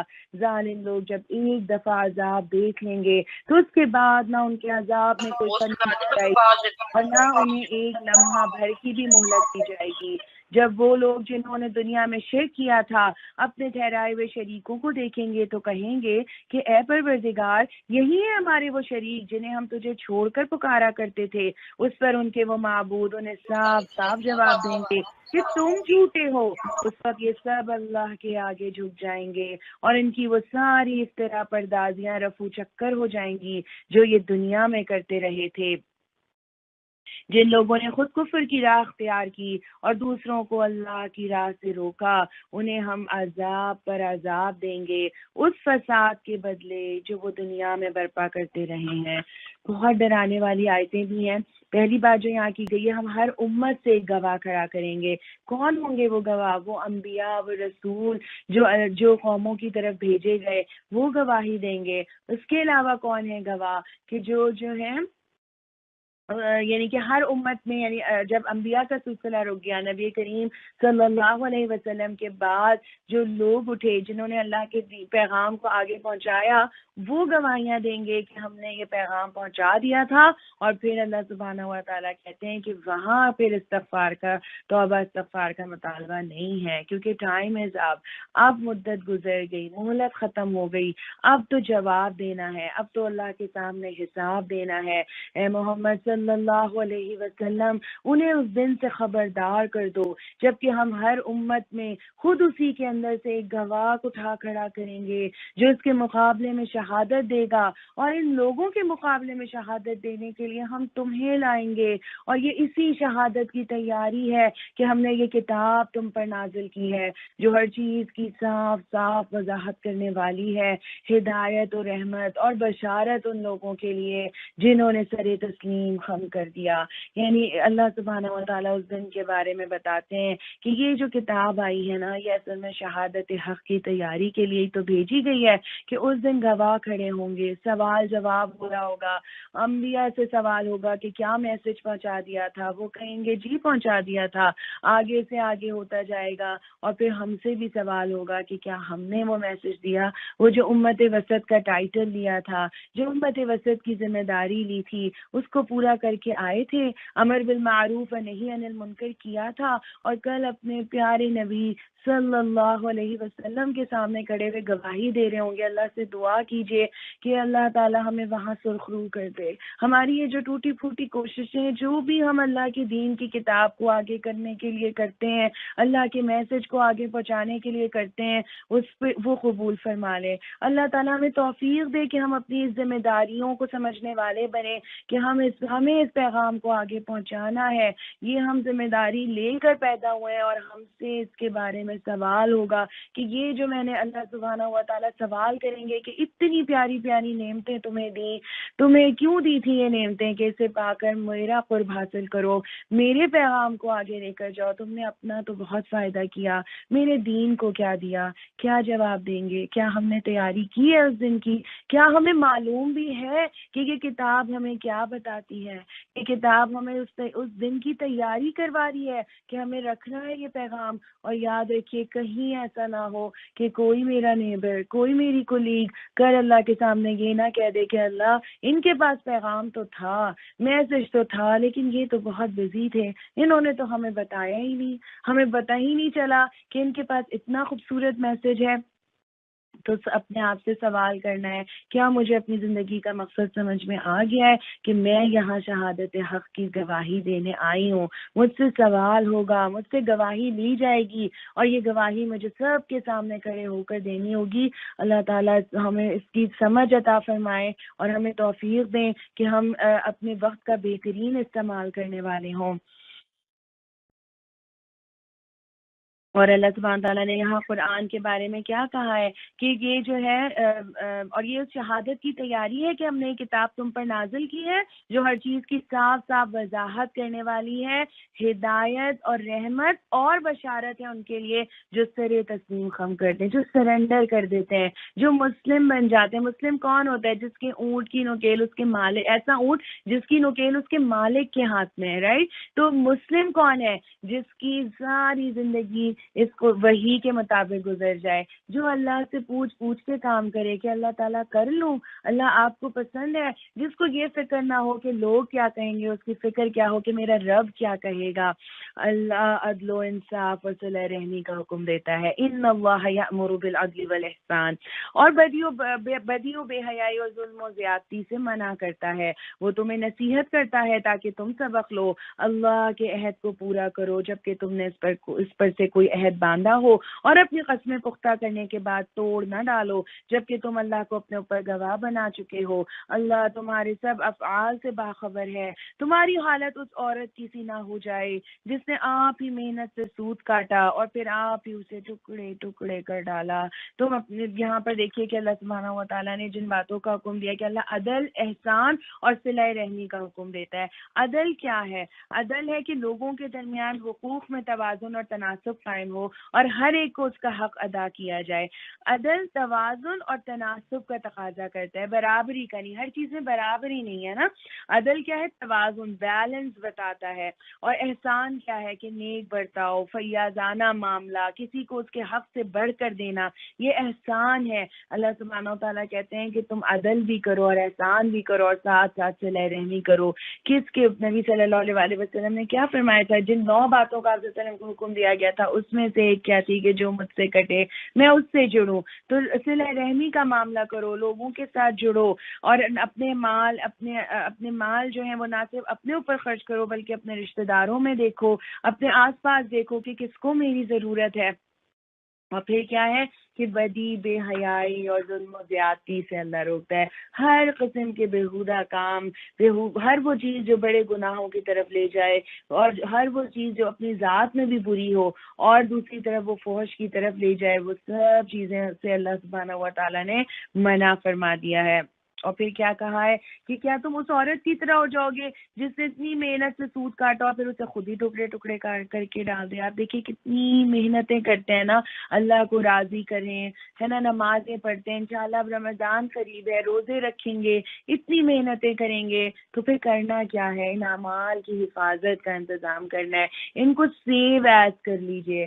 یہ ہماری جو فائلز ہیں یہ ڈیلیٹ نہ ہو جائیں۔ کبھی آپ کسی ایسے ایکسپیرینس سے گزرے ہو کہ آپ نے بڑی محنت سے کوئی ڈاکیومنٹ تیار کیا، بڑی لمبی چوڑی ٹائپنگ کی، رات بھر جاگے، اور صبح جب کمپیوٹر کھولا تو وہ کہیں پہ بھی نہیں تھا، پتہ چلا کہ اسے سیو ایز نہیں کیا تھا، تو کسی فولڈر میں سیو ہی نہیں کیا تھا، تو پھر کیا ہوا؟ وہ ساری محنت ضائع ہو گئی۔ تو پھر میری بہنوں اب ہمیں اس بات کا خیال رکھنا ہے کہ اللہ تعالیٰ ہم سے جو ہے نا وہ ہم سے سوال کرے گا نا کہ جو نیکی ہم کر رہے ہیں، جو محنتیں کر رہے ہیں، اس کو سیو کرائیں، اس کو کوئی غلط کام کر کے ضائع نہ کرا دیں۔ ایسی بیگ میں نہ جمع کریں جس کے اندر کے سوراخ ہو۔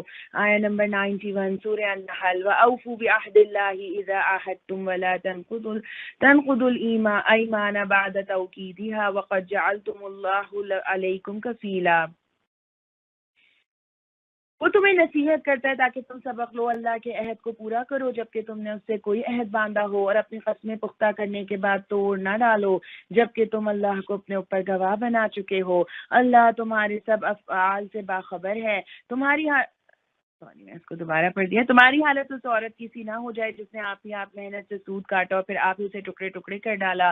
تم اپنی قسموں کو آپس کے معاملات میں مکر و فریب کا ہتھیار بناتے ہو تاکہ ایک قوم دوسری قوم سے بڑھ کر فائدے حاصل کرے، حالانکہ اللہ اس عہد و پیمان کے ذریعے سے تم کو آزمائش میں ڈالتا ہے، اور ضرور وہ قیامت کے روز تمہارے تمام اختلافات کی حقیقت کھول دے گا۔ اگر اللہ کی مشیت یہ ہوتی کہ تم میں کوئی اختلاف نہ ہو تو وہ تم سب کو ایک ہی امت بنا دیتا، مگر وہ جسے چاہتا ہے گمراہی میں ڈال دیتا ہے۔ اور جسے چاہتا ہے راہ راست دکھا دیتا ہے. ضرور تم سے تمہارے اعمال کی بات پرس ہو کر رہے گی. اور اے مسلمانوں، تم اپنی قسموں کو آپس میں ایک دوسرے کو دھوکہ دینے کا ذریعہ نہ بنا لینا. کہیں ایسا نہ ہو کہ کوئی قدم جمنے کے بعد اکھڑ جائے اور تم اس جرم کی پاداش میں کہ تم نے لوگوں کو اللہ کی راہ سے روکا برا نتیجہ دیکھو اور سخت سزا بھگتو. اللہ کے عہد کو تھوڑے سے فائدے کے بدلے بیچ نہ ڈالو، اور جو کچھ اللہ کے پاس ہے وہ تمہارے لیے زیادہ بہتر ہے اگر تم جانو. جو کچھ تمہارے پاس ہے وہ خرچ ہو جانے والا ہے، اور جو اللہ کے پاس ہے وہی باقی رہنے والا ہے. اور ہم ضرور صبر سے کام لینے والوں کو ان کے اجر ان کے اعمال کے مطابق دیں گے. پہلی تو بات یہاں پر سمجھیے، بہت پیاری بات، آپ اس کو ہائی لائٹ کریں کہ انما عند اللہ هو خیر لکم ان کنتم تعلمون. آیہ نمبر 95 کے اندر اللہ سبحانہ و تعالیٰ کہتے ہیں کہ جو کچھ تمہارے پاس ہے وہ خرچ ہو جانے والا ہے.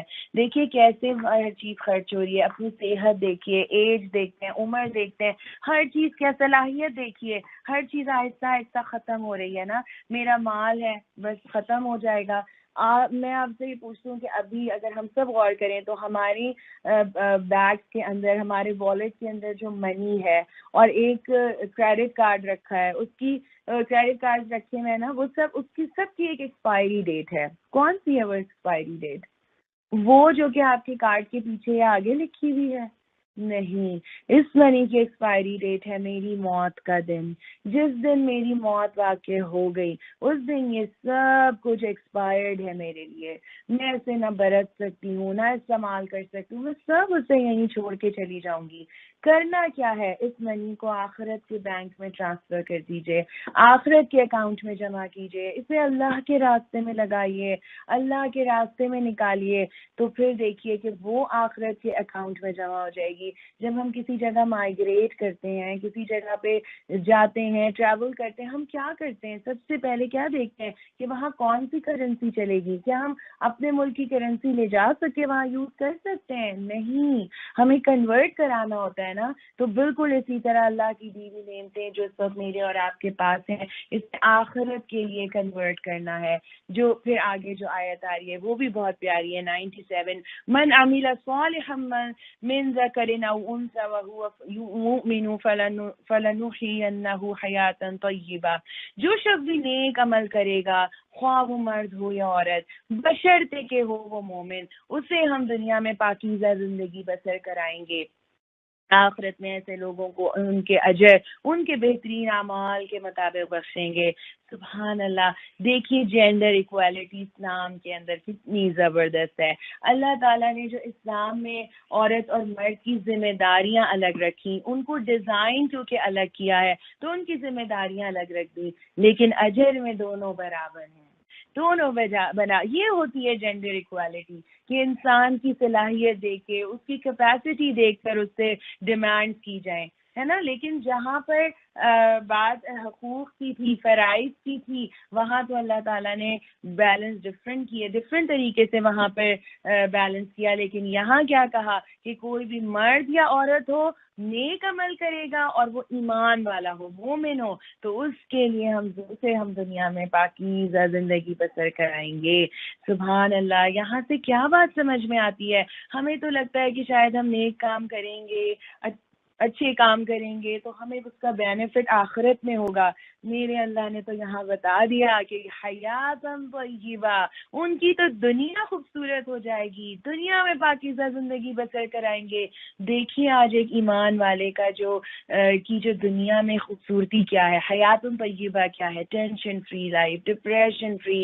ایک مومن کے بارے میں اللہ کے نبی صلی اللہ علیہ وسلم نے کیا فرمایا کہ مومن کا معاملہ تو عجیب ہے، خوشی ملتی ہے شکر ادا کرتا ہے اجر پاتا ہے، غم ملتا ہے صبر کرتا ہے اجر پاتا ہے. تو اور میں اور آپ کبھی ہم نے غور کیا کہ دیکھیے میں اور آپ ایمان والے ہیں، اللہ کی اتنی پیاری نعمت ہمارے پاس موجود ہے نا. ہماری زندگی میں کوئی فکر آتی ہے، کوئی ٹینشن آتی ہے، کوئی پریشانی آتی ہے، ہم کیا کرتے ہیں؟ ہمیں پتہ ہے اللہ نے اس کا اجر دینا ہے. مومن کو تو ایک کانٹا بھی چبھ جائے تو اس پہ بھی اس کو اجر ملتا ہے نا.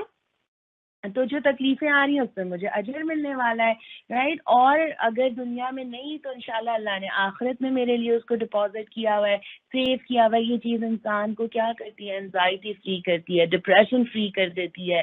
تو اس کی اللہ، اور یہاں یہ اللہ کا وعدہ ہے کہ اللہ سبحانہ و تعالیٰ اس کی آخرت تو اچھی ہوگی، اسے دنیا میں بھی پاکیزہ زندگی بسر کرائیں گے، اور آخرت میں ایسے لوگوں کو ان کے اجر ان کے بہترین اعمال کے مطابق بخشوائے جائیں گے. سبحان اللہ.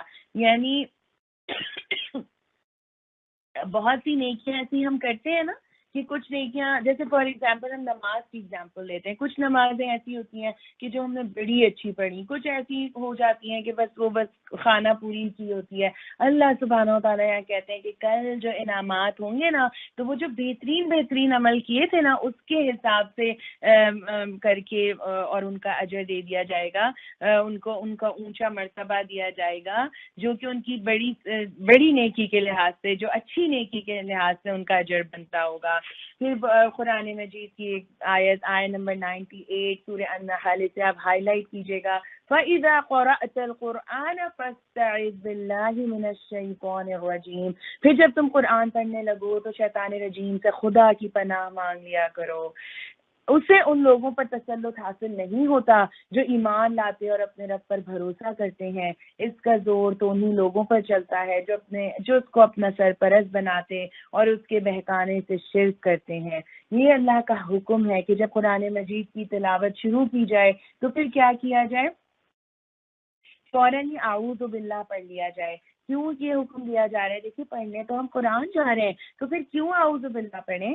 تو پھر دیکھیے کہ کیوں پڑھنا ہے ہمیں، کیونکہ شیطان وسوسے ڈالتا ہے، شک میں مبتلا کر دیتا ہے اور پھر سیدھی راستے سے ہٹا دیتا ہے. اسی قرآن سے کچھ ایسے باطل عقیدے سکھا دیتا ہے کہ انسان بجائے ہدایت پر آنے کے ڈسٹریکٹ ہو جاتا ہے. تو اس سے بچنا ہے، اس لیے یہ حکم دیا گیا ہے کہ جب بھی قرآن مجید کی ابتدا کی جائے گی تو اعوذ باللہ پڑھا جائے گا.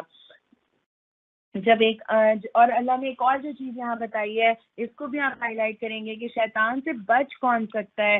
آمنو والا ربہم یتوکلون، جو ایمان لائیں اور جو اپنے رب پر بھروسہ کر لیں وہ شیطان کے چنگل سے بچ جائیں گے. جب ہم ایک آیت کی جگہ دوسری آیت نازل کرتے ہیں اور اللہ بہتر جانتا ہے کہ وہ کیا نازل کرے، تو یہ لوگ کہتے ہیں کہ تم یہ قرآن خود گھڑتے ہو. اصل بات یہ ہے کہ ان میں سے اکثر لوگ حقیقت سے ناواقف ہیں. ان سے کہو کہ اسے تو روح القدس نے ٹھیک میری طرف سے، میرے رب کی طرف سے بتدریج نازل کیا ہے تاکہ ایمان لانے والوں کے ایمان کو پختہ کرے اور فرما برداروں کو زندگی کے معاملات میں سیدھی راہ بتائے اور انہیں فلاح و سعادت کی خوشخبری دے. ایک اور کوالٹی آگے قرآن مجید کی کہ کیوں بتدریج نازل ہوا، یہ تاکہ ایمان میں پختہ کر دے اور زندگی کے معاملات میں سیدھی راہ بتائے. کیسے بتائے گا یہ قرآن زندگی کے معاملات میں سیدھی راہ؟ جب میں اسے اپنی کتاب سمجھوں گی، جب میں اسے اپنی زبان میں سمجھنے کی کوشش کروں گی، جب میں اسے سمجھ کے پڑھنے کی کوشش کروں گی.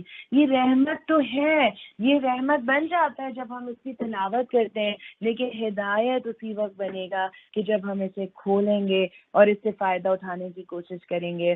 اور پھر اللہ سبحانہ تعالیٰ کہتے ہیں کہ انہیں فلاح و سعادت کی خوشخبری دے دو. ہمیں معلوم ہے کہ یہ لوگ تمہارے متعلق کہتے ہیں کہ اس شخص کو ایک آدمی سے کھاتا پڑھاتا ہے، حالانکہ ان کا اشارہ جس آدمی کی طرف ہے اس کی زبان اعجمی ہے اور یہ صاف عربی زبان ہے. حقیقت یہ ہے کہ جو لوگ اللہ کی آیات کو نہیں مانتے، اللہ کبھی ان کو صحیح بات تک پہنچنے کی توفیق نہیں دیتا، اور ایسے لوگوں کے لیے دردناک عذاب ہے. جھوٹی باتیں نبی نہیں گھڑتا، بلکہ جھوٹ وہ لوگ گھڑ رہے ہیں جو اللہ کی آیات کو نہیں مانتے، وہی حقیقت میں جھوٹے ہیں.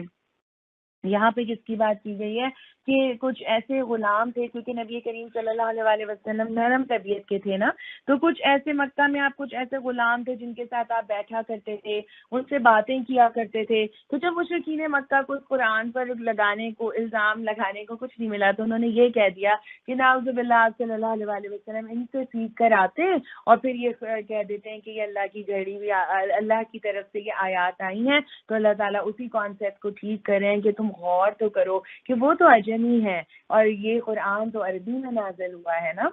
جو شخص ایمان لانے کے بعد کفر کرے وہ اگر مجبور کیا گیا ہو اور دل اس کا ایمان پر مطمئن ہے تب تو خیر، مگر جس نے دل کی رضامندی سے کفر کو قبول کر لیا اس پر اللہ کا غضب ہے اور ایسے لوگوں کے لیے بڑا عذاب ہے۔ دیکھیے کفر میں لٹرلی کفر بھی آتا ہے اور اللہ کے حکموں کا انکار بھی تو چھپانا ہی ہے نا۔ تو اس میں دیکھیے کہ اللہ سبحانہ تعالیٰ کہتے ہیں کہ جس نے دل کی رضامندی سے کفر کو قبول کر لیا اس پر اللہ کا غضب ہے۔ یہ اس لیے کہ انہوں نے آخرت کے مقابلے میں دنیا کی زندگی کو پسند کر لیا، اور اللہ کا قاعدہ یہ ہے کہ وہ ان لوگوں کو راہ نجات نہیں دکھاتا جو اس کی نعمت کا کفران کریں۔ یہ وہ لوگ ہیں جن کے دلوں اور کانوں اور آنکھوں پر اللہ نے مہر لگا دی ہے، یہ غفلت میں ڈوب چکے ہیں۔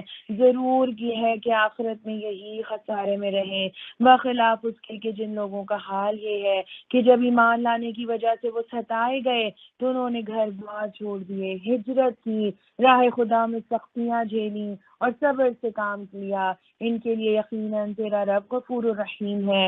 ان سب کا فیصلہ اس دن ہوگا جبکہ ہر متنفس اپنی ہی بچاؤ کی فکر میں لگا ہوا ہوگا اور ہر ایک کو اس کے کیے کا بدلہ پورا پورا دیا جائے گا اور کسی پر ذرہ برابر ظلم نہ ہونے پائے گا۔ اللہ ایک بس مثال، وہ امن و اطمینان کی زندگی بسر کر رہی تھی اور ہر طرف سے اس کو بفراغت رزق پہنچ رہا تھا کہ اس نے اللہ کی نعمتوں کا کفران شروع کر دیا۔ تب اللہ نے اس کے باشندوں کو ان کے کرتوتوں کا یہ مزہ چکھایا کہ بھوک اور خوف کی مصیبتیں ان پر چھا گئیں۔ ان کے پاس ان کی قوم میں سے ایک رسول آیا مگر انہوں نے اس کو جھٹلا دیا۔ آخرکار عذاب نے ان کو آ لیا جبکہ وہ ظالم ہو چکے تھے۔ مکہ کی طرف یہ اشارہ ہے۔ بس اے لوگوں اللہ نے جو کچھ حلال اور پاک رزق تم کو بخشا ہے اسے کھاؤ اور اللہ کے احسان کا شکر ادا کرو اگر تم واقعی اس کی بندگی کرنے والے ہو۔ اللہ نے جو کچھ تم پر حرام کیا ہے وہ ہے مردار اور خون اور سور کا گوشت اور وہ جانور جس پر اللہ کے سوا کسی اور کا نام لیا گیا ہو۔ البتہ بھوک سے مجبور ہو کر اگر کوئی ان چیزوں کو کھا لے بغیر اس کے کہ وہ قانون الہی کی خلاف ورزی کا خواہش مند ہو یا حد ضرورت سے تجاوز کا مرتکب ہو تو یقیناً اللہ معاف کرنے والا اور رحم فرمانے والا ہے۔ اور یہ جو تمہاری زبانیں جھوٹے احکام لگایا کرتی ہیں کہ یہ چیز حلال ہے اور وہ حرام، تو اس طرح کے حکم لگا کر اللہ پر جھوٹ نہ باندھا کرو۔ جو لوگ اللہ پر جھوٹے افترا باندھتے ہیں وہ ہرگز فلاح نہیں پایا کرتے۔ دنیا کا عیش چند روزہ ہے، متاع قلیل، آخرکار ان کے لیے دردناک عذاب ہے۔ وہ چیزیں ہم نے خاص طور پر یہودیوں کے لیے حرام کی تھیں جن کا ذکر ہم اس سے پہلے تم سے کر چکے ہیں۔ یہ ان پر ہمارا ظلم نہ تھا بلکہ ان کا اپنا ہی ظلم تھا جو وہ اپنے اوپر کر رہے تھے۔ البتہ جن لوگوں نے جہالت کی بنا پر برا عمل کیا پھر توبہ کر کے اپنے عمل کی اصلاح کر لی تو یقیناً توبہ و اصلاح کے بعد تیرا رب ان کے لیے غفور الرحیم ہے۔ کتنی سکون دینے والی آیتیں ہیں نا کہ ثم ان ربک للذین عملوا السوء بجہالہ۔ آیت نمبر 119 کو ہائی لائٹ کیجیے اپنے لیے اور اس پر آپ نے غور و فکر کرنا ہے، تدبر کرنا ہے کہ کتنا پیارا ہے وہ رب جس نے کہا کہ اگر جہالت کی بنا پر تمہیں معلوم نہیں تھا دیٹس اوکے دیٹس فائن۔ دیکھیے جب قرآن پڑھنے لگتے ہیں تو دل ڈرنے لگ جاتا ہے نا، اپنی بڑی کمیاں کوتاہیاں نظر آ رہی ہوتی ہیں کہ یہ ہم نے غلطی سے کر لیا، یہ جہالت کی وجہ سے کیا، کتاب کا علم نہیں تھا، دین کو جانتے نہیں تھے۔ اللہ تعالیٰ کہتے ہیں ڈونٹ بی سیڈ، ڈپریس نہیں ہونا، پریشان نہیں ہونا۔ کرنا کا کام کیا ہے؟ غلطی ہو گئی ہے تو کیا کرو؟ توبہ کر کے اپنے عمل کی اصلاح کر لو، توبہ کرو، پلٹ آؤ اللہ کی طرف، رجوع کرو، جھک جاؤ، رو، تڑپو، آنسو نکلے تمہارے، اللہ سے معافی مانگو، پھر اس طرف واپس جانے کا خیال تک بھی دل میں نہ آئے اور پھر اپنے عمل کی اصلاح کر لے تو پھر کیا ہوگا؟ توبہ و اصلاح کے بعد اللہ تعالیٰ کہتے ہیں تیرا رب غفور الرحیم ہے۔ ہم تو ہر غلط کام کر کے بھی کہہ دیتے ہیں کوئی نہیں ہے، یہ تو بس ایسے ہی ڈراتے رہتے ہیں، اللہ تو بڑا غفور الرحیم ہے۔ نوٹ کیجیے قرآن کے اس پوائنٹ کو، اللہ تعالیٰ کہتے ہیں جہالت کی وجہ سے غلط کام ہو گیا، توبہ کرو، اپنا راستہ چینج کرو، اپنا ٹریک چینج کرو، واپس نہ پلٹو، تو پھر میں بہت غفور الرحیم ہوں۔ واقعہ یہ ہے کہ ابراہیم اپنی ذات سے ایک پوری امت تھا۔ اللہ اکبر و کبیرہ۔ اللہ تعالیٰ کا پیار ابراہیم علیہ السلام سے کیسے بار بار ان کا ذکر قرآن مجید میں آ جاتا ہے، اور اللہ تعالیٰ کیا کہتے ہیں کہ اپنی ذات میں پوری ایک امت تھا، یعنی ایک امت جو کام کرتی ہے، جو اتنے لوگ مل کے کرتے ہیں، گروپ مل کے کرتا، وہ ابراہیم نے ایک اکیلے نے کر دیا۔ کیوں ہوا یہ سب؟ وہ اللہ کا مطیع فرما تھا، اور وہ یکسو تھا، فوکس تھا، وہ کبھی مشرک نہ تھا، اللہ کی نعمتوں کا شکر ادا کرنے والا تھا۔ اللہ نے اس کو منتخب کر لیا اور سیدھا راستہ دکھایا، دنیا میں اس کو بھلائی دی، اور آخرت میں وہ یقیناً صالحین میں سے ہوگا۔ پھر ہم نے تمہاری طرف یہ وحی بھیجی کہ یکسو ہو کر ابراہیم کے طریقے پر چلو، وہ مشرکوں میں سے نہ تھا۔ سبحان اللہ، ابراہیم علیہ السلام کی اتنی کوالٹیز ہیں۔ آپ نے ایک بات نوٹ کی کہ اللہ تعالیٰ نے کیوں ان کو امت کہا؟ کیا ابراہیم علیہ السلام اپنی زندگی میں کیا ایسا کر کے گئے کہ اللہ تعالیٰ نے امت کے برابر کر دیا؟ کیا تھا؟ فوکس تھے۔ پیچھے دیکھیے، جو شہد کی مکھی ہے وہ کیا کریے؟ فوکسڈ ہے، اپنے پھلوں پر، انہی پھولوں پر جا رہی ہے، وہاں سے رس لے رہی ہے، وہاں پہ بالکل فوکس ہو کے کام کریے، جس کو جو کام اسائن کیا گیا وہ کر رہی ہے۔ ابراہیم علیہ السلام کی بھی زندگی اتنی پروڈکٹیو کیسے بنی، اتنی ان کے وقت میں برکت کیسے ہوئی کہ اللہ تعالیٰ کہتے ہیں کہ وہ ایک امت کے برابر کام کر کے چلے گئے۔ تو اس کی وجہ کیا تھی؟ نمبر 1 کہ وہ اللہ کے مطیع فرمان تھے۔ انہوں نے اپنی ول کو اللہ کی ول سے اکارڈنگ کر دیا۔ انہوں نے کہا جو میرا رب چاہے بس وہ میں چاہوں، ہے نا۔ آپ دیکھتے ہیں ابراہیم علیہ السلام کی زندگی میں کوئی نو نہیں ہے، کوئی وائی نہیں ہے، کہیں نہیں پوچھا انہوں نے، وائی نہیں، ہے نا۔ جو اللہ کا حکم آیا بس سرنڈر کر دیا۔ تو پھر اللہ سبحانہ و تعالیٰ کہتے ہیں، اور وہ کیا کہ دیکھو وہ تو پھر ایک امت کے برابر کام کر کے گیا۔ پھر وہ فوکس تھا، جو راستہ منتخب کیا اس کے اوپر فوکس ہو کے چل پڑا، ادھر ادھر نہیں، فوکس ہو کے کام کیا، تو اللہ نے ان کو یہ ٹائٹل دیا۔ پھر وہ کبھی مشرک نہ تھا، شرک نہیں کیا انہوں نے، اور اللہ کی نعمتوں کا شکر ادا کرنے والے تھے۔ کیسے اپنی اولاد کو اپنے ساتھ لگایا، اپنے وسائل کے اندر رہتے ہوئے اللہ کا گھر بنا دیا۔ یہی چیز میں نے اور آپ نے ابراہیم علیہ السلام سے سیکھنی ہے، کیسے اللہ کی نعمتوں کے شکر گزار بنے۔ میرے پاس کیا ہے، میں کیا دے سکتی ہوں اس دین کو، اس اللہ کو، اللہ کی کتاب کو، اللہ کے کاموں کو۔ رہا سب تو وہ ہم نے ان لوگوں پر مسلط کیا تھا جنہوں نے اس کے احکام میں اختلاف کیا، اور یقیناً تیرا رب قیامت کے روز ان سب باتوں کا فیصلہ کر دے گا جن میں وہ اختلاف کرتے رہے ہیں۔ آیا نمبر 125، ادعو الی سبیل ربک بالحکمت والموعظۃ الحسنۃ وجادلہم باللتی ہی احسن۔ اے نبی صلی اللہ علیہ وسلم، اپنے رب کے راستے کی طرف دعوت دو حکمت اور عمدہ نصیحت کے ساتھ، اور لوگوں سے مباحثہ کرو ایسے طریقے پر جو بہترین ہے۔ تمہارا رب ہی زیادہ بہتر جانتا ہے کہ کون اس کی راہ سے بھٹکا ہوا ہے اور کون راہ راست پر ہے۔ بہت خوبصورت آیتیں ہیں اللہ کے احکام، اللہ کے پیغام کو آگے دینے کے لیے۔ ہم سب اس کو اپنے اوپر لے کے دیکھتے ہیں، ہم سب کہیں نہ کہیں کسی نہ کسی پوزیشن پر اللہ رب العزت کے پیغام کو آگے دینے والے ہیں نا۔ اللہ یعنی کہ ابلاغ کا کام کریں۔ اگر میں ایک ماں ہوں تو میں اپنے بچوں کو اللہ کا پیغام دیتی ہوں، میں اپنی فیملی میں دیتی ہوں، میں لوگوں کو پہنچاتی ہوں۔ اللہ سبحانہ و تعالیٰ نے یہاں ایک میتھڈالوجی سمجھائی ہے کہ جب اللہ کے راستے کا پیغام دو، اللہ کے راستے کی طرف بلاؤ، تو وہ دعوت کیسی ہونی چاہیے؟ حکمت اور عمدہ نصیحت کے ساتھ۔ حکمت کیا ہوتی ہے اس کو سمجھتے ہیں۔ آپ کا بچہ کوئی خطرناک چیز اٹھا لے، آپ کا بچہ، کسی کا بھی بچہ، اگر ہم دیکھتے ہیں کہ اس کے ہاتھ میں کوئی خطرناک چیز ہے، کوئی چھری آ گئی ہے، تو آپ کیا کریں گے؟ ماں کیا کرتی ہے، کیا کرے گی؟ وہ دکھائے اپنے بچے کو کوئی دوسری اٹریکٹیو چیز دے کر اسے چھری چھڑانے کی کوشش کرے گی، اس سے کوئی خطرناک چیز اس کے ہاتھ سے لے لے گی اور لے کے رکھ دے گی نا۔ وہ ماں کبھی یہ نہیں کرے گی کہ جا کے چھینا جھپٹی کرے اور شور مچا دے، اور اس میں اگر اس طرح سے کرے گی بھی تو کیا ہوگا؟ غصہ کرے گی تو پھر کیا ہوگا کہ وہ اس کے خود بھی زخمی ہونے کے چانس ہے اور وہ بچہ بھی زخمی ہو جائے گا، رائٹ؟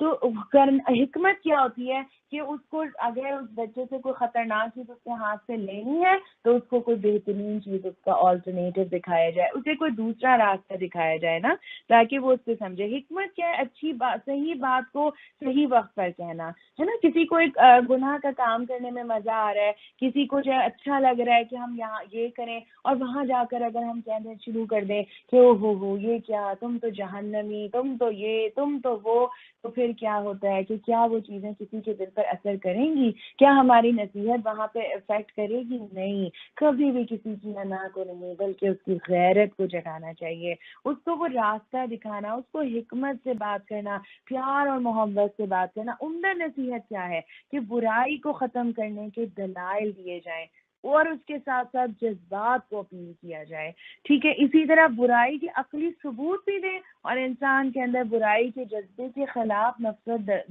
ڈال دی جائے، عمل صالح کی نشاندہی کی جائے، پھر اس کی طرف رغبت دلائی جائے، نصیحت میں خیر خواہی اور دل سوزی کے ساتھ کی جائے۔ کبھی یہ نہ سمجھ کے کریں کہ انہیں تو کچھ معلوم ہی نہیں، یہ تو بھٹکے ہوئے، یہ تو فلانا۔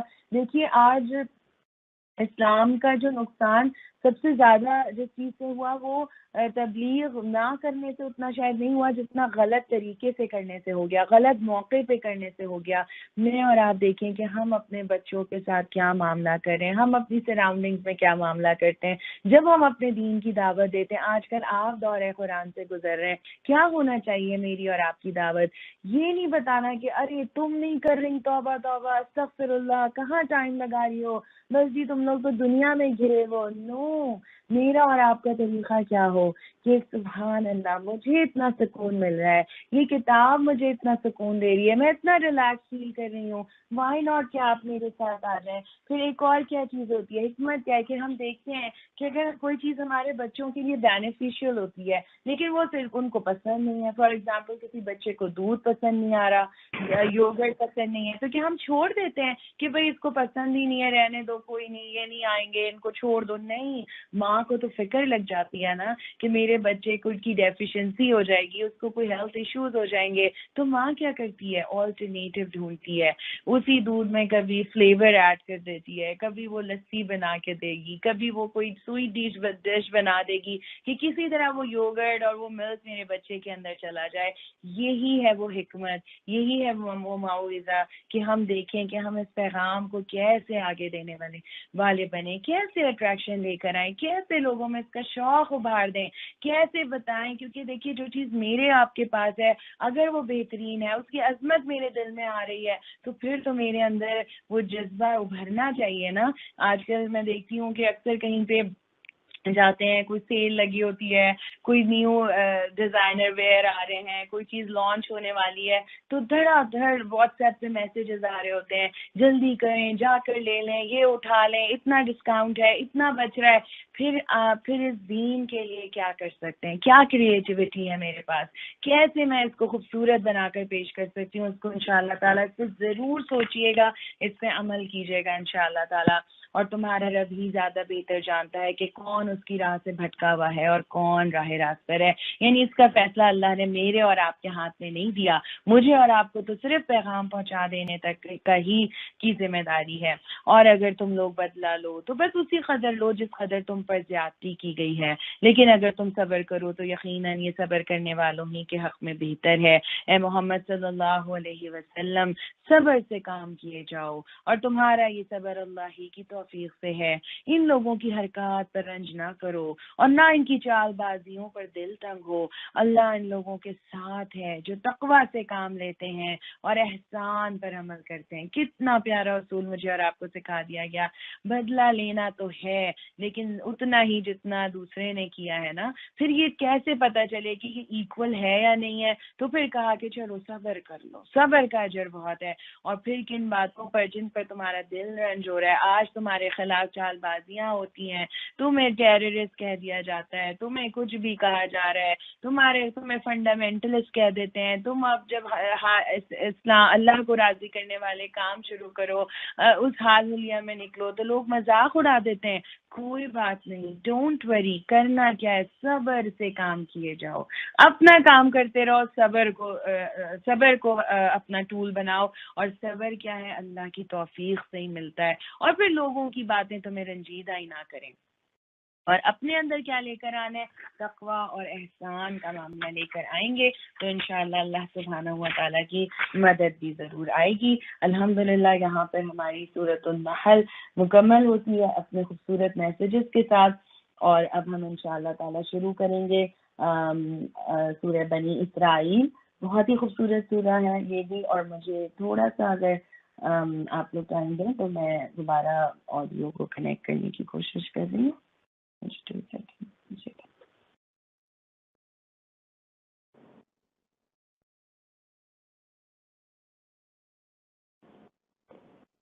جی السلام علیکم ورحمۃ اللہ وبرکاتہ، میری آواز اب آ رہی ہے؟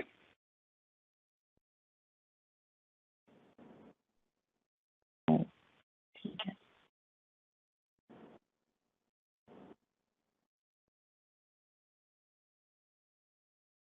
ٹھیک ہے، انشاءاللہ میں اسی پہ کنٹینیو کرتی ہوں، لیکن وہاں سے آواز نہیں آ رہی ہے۔ انشاءاللہ تعالیٰ ہم سورہ بنی اسرائیل کی آیتیں پڑھتے ہیں۔ اعوذ باللہ من الشیطان الرجیم، بسم اللہ الرحمن الرحیم، سبحان الذی اسری بعبدہ لیلا من المسجد الحرام أسرى بعبده ليلا من المسجد الحرام إلى المسجد الأقصى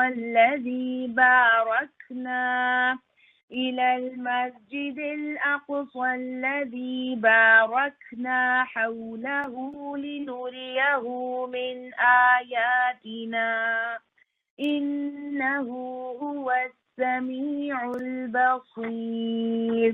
پاک ہے وہ جو لے گیا ایک رات اپنے بندے کو مسجد حرام سے دور کی اس مسجد تک جس کے ماحول کو اس نے برکت دی ہے تاکہ اسے اپنی کچھ نشانیوں کا مشاہدہ کرائے۔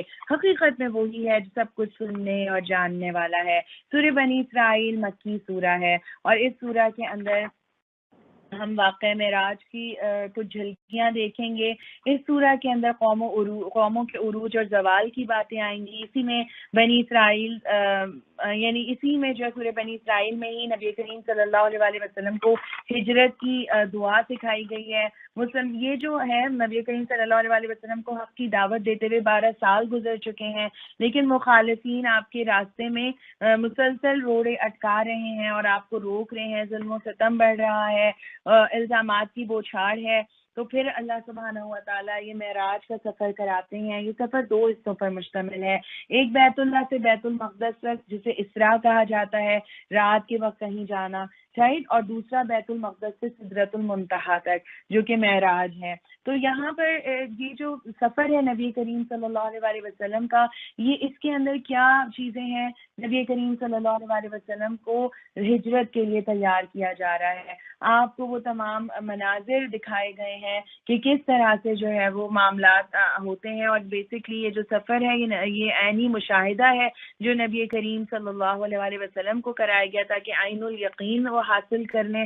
اس کے علاوہ اسلامی حکومت کے قیام قریب ہے، اب مسلمان مدینہ ہجرت کریں گے تو اس سلسلے میں کچھ رہنمائی ہے۔ یہ واقعہ ہوا کیسے ہے؟